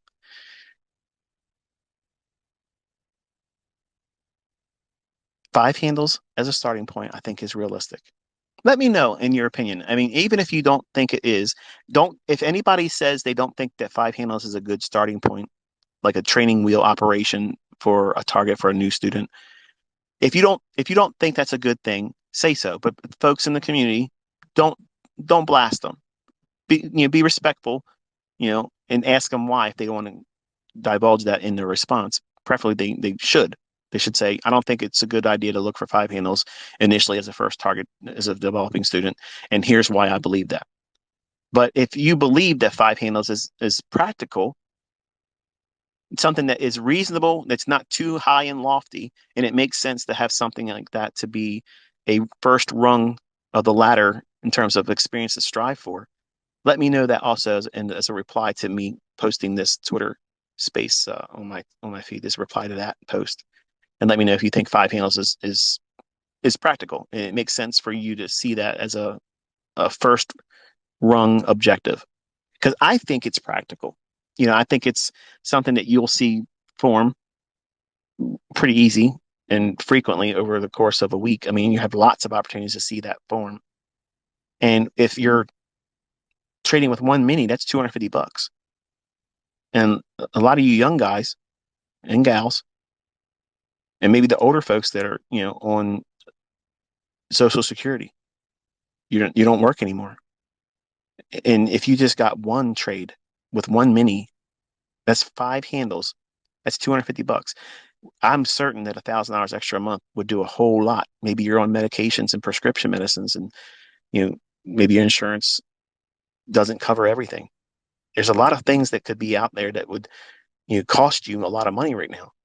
And if you can pick up an extra $250 a week, and that's all you ever was able to do, that's not failure. That's not failure. And it's not Lamborghini. Okay. I know. And that's exactly why I've taught the same way all the time. Practical. Practical. Everybody that turns this industry into get rich quick, they are fraudulent, because 99% of the people that are telling you they can do this can't. And whenever they try to, it's interesting to see how they fail. And the people that are teaching practically how to do this, I think, are the ones that are more prone to be able to do it. And I'm just trying to be an old fuddy-duddy ICT. Nothing about image, just the bare bones, brass tacks, where the rubber meets the road. How are you going to take this and make money with it? And if you can alleviate some major bill, or maybe a part of one bill each month, and that's your first experience in profitability, and you find it consistently easy to do that, and you slowly, not quickly, slowly build up to eventually getting half of your bills paid off for the month, and then eventually replacing what was required in maybe 1 or 2 jobs to get your income covered. Now you can get it entirely from your trading. So now you've doubled your income. So the next step is to triple your income and save up $200,000 of your own money, not $200,000 in funded account, $200,000 of your own money.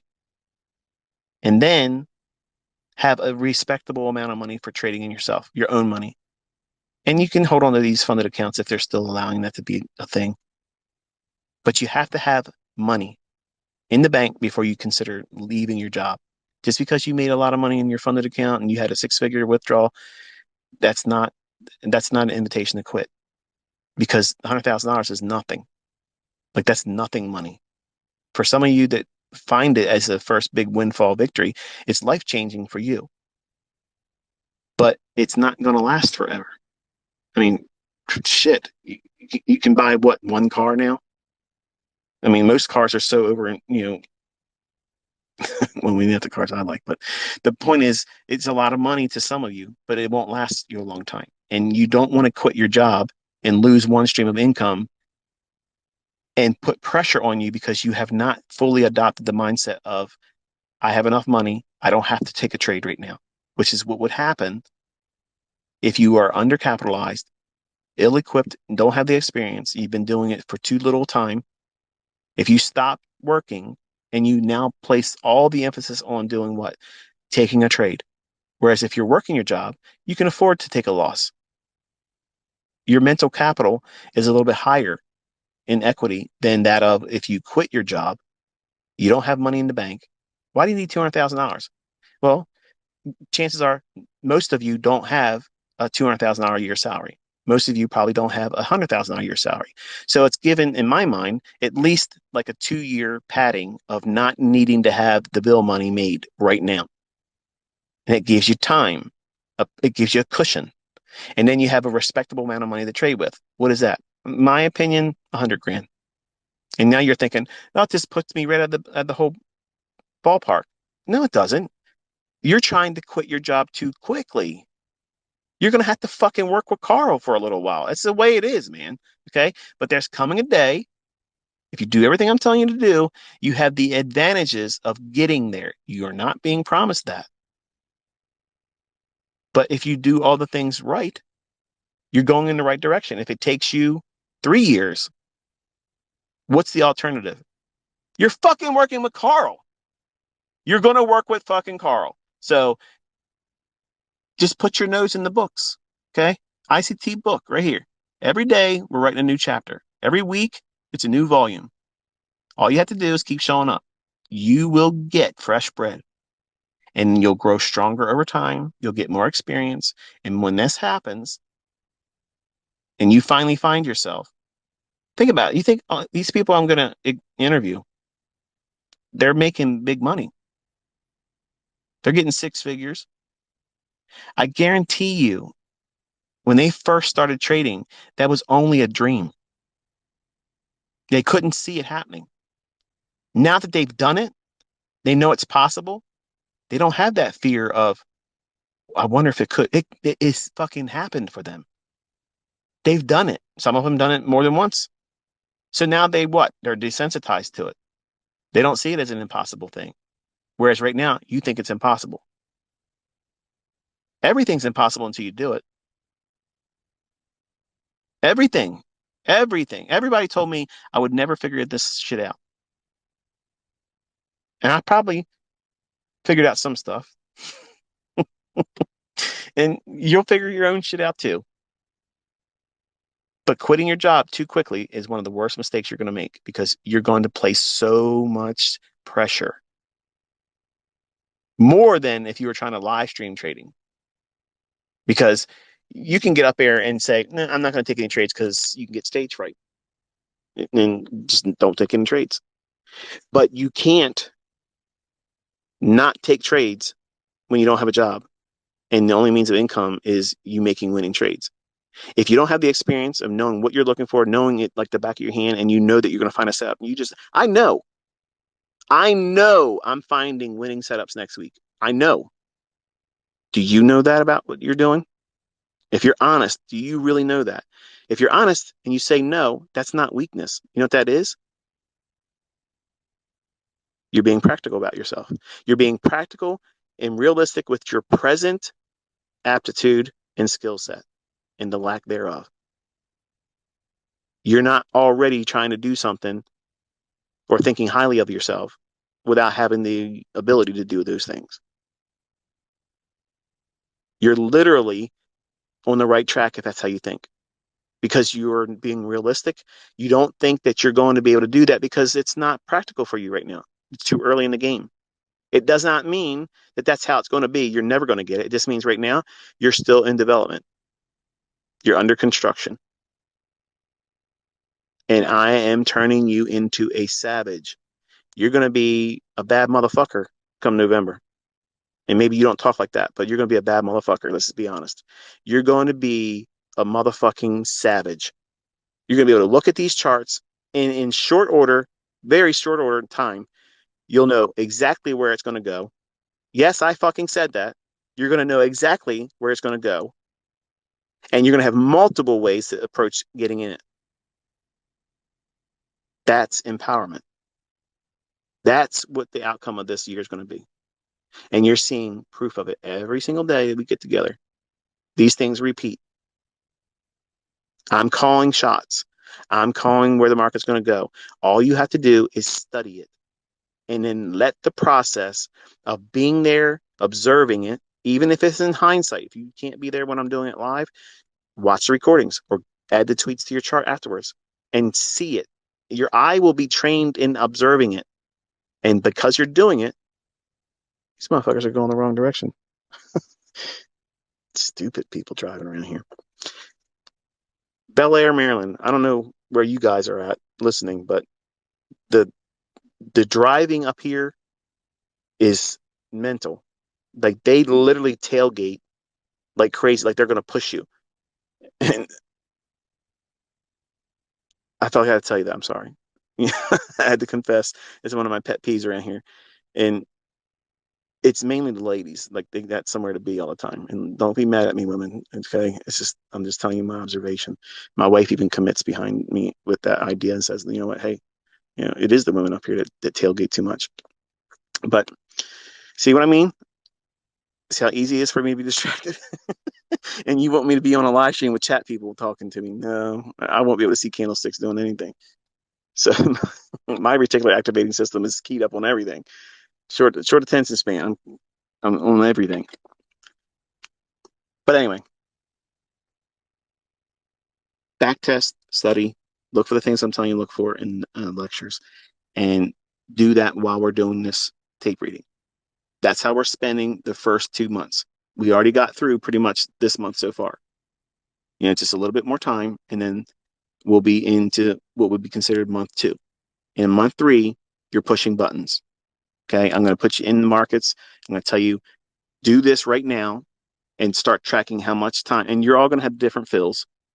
You're all going to break the rules. You're not going to put your stop loss in because you're going to be fearful that you're going to get stopped out. Like I'm in the room looking at you, and you're afraid, or you're afraid that other people in this community are going to see you do it wrong. And I want you to press into that and be interactive with me. Share that experience publicly when I ask you all to do it. I'm not making money on the tweet replies. Okay. So it's not traffic. I'm not monetized in Twitter. I'm doing it so that way we're seeing and hearing each other just like a text message. Like if I was your brother, if I was your dad or a relative, I want to send you a message, like I had your phone number or whatever. I'm treating that medium the same way. I'm looking out for you. It's just a lot of you. And every time I'm tweeting to you, it's the equivalent of me texting a family member saying, hey, here's my focus right now. I want you to know about this. So it's not a signal service, but it's like a handshake. I'm grabbing you, pulling your attention to something right then and there, and then you have to engage it. But in April, you're pushing buttons then. Like that rest of the year, we're pushing buttons. So that way it's conditioning you. And I'm going to put you through the same process I'm putting Cameron through it right now. And hopefully, it won't take me more than 4 weeks for him to be, I'm hoping it's going to be less than 4 weeks, to be honest with you. But his performance anxiety that's hindering him right now and trying to, not convince me, but to impress me rather. He wants to be able to do it quickly and say, look how I was able to do it quick for you, Dad. Don't do that. And none of you should feel that way either. You take whatever time that you require. If it takes you the full year, so what? That's exactly what I gave allowance for. I think it's going to take that. And for some of you, it may take a little bit longer. That's okay. If you do everything I tell you to do, it will happen for you. If you quit, then you failed. I'm not getting paid by you trying to do it. I'm not making ad revenue on how much backtesting you do. Okay. Think about it. You got to really put this in perspective. What is my motivation here? Your success. Is your success your motivation here? Or are you just dabbling? If you're here just for morbid curiosity, you're wasting your time. If you're here to wait to see some kind of failure, I'm going to fucking deny that. I'm going to love denying that all year long. But if you're here to learn, and you want to learn how to make a lot of fucking money potentially in the future where you can do this without me, we're learning in the safest environment there can be. There's no trading going on while you're learning this. It's all removed from the risks. There's no risk in this learning process with me. You cannot lose money. You cannot make money. You're literally learning how the candlesticks are going to form. You know after this what your model is. You know what you're going to wait for. And that's clarity. That's what everybody that fails does not have. That's what everybody that teaches everything in hindsight but can't do it in front of you with any consistency. That's what they're lacking. They can hit and wonder and one hit wonder here and there, and they hope that they try to do that in front of people on the internet. And when they fail miserably, they go right back into their cave.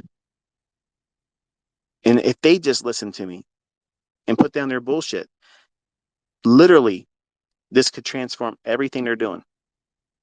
And it wouldn't be toxic.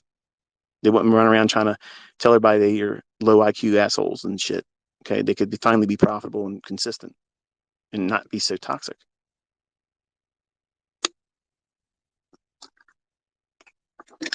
So anyway, got a short little drive back home. I'd love to take you home and talk to you while I'm doing so, but I go back through some forests and such, and I'll probably lose you in the signal. So this is the part where I tell you that you got an extra 25 minutes or so. No extra charge. ICT, you're a hell of a guy. Yeah, I know. So enjoy your Sunday. I don't know if I'll be tweeting anything tomorrow, but I will be joining you on live stream on Monday, and then we'll be going back at it again. So until I talk to you then, be safe.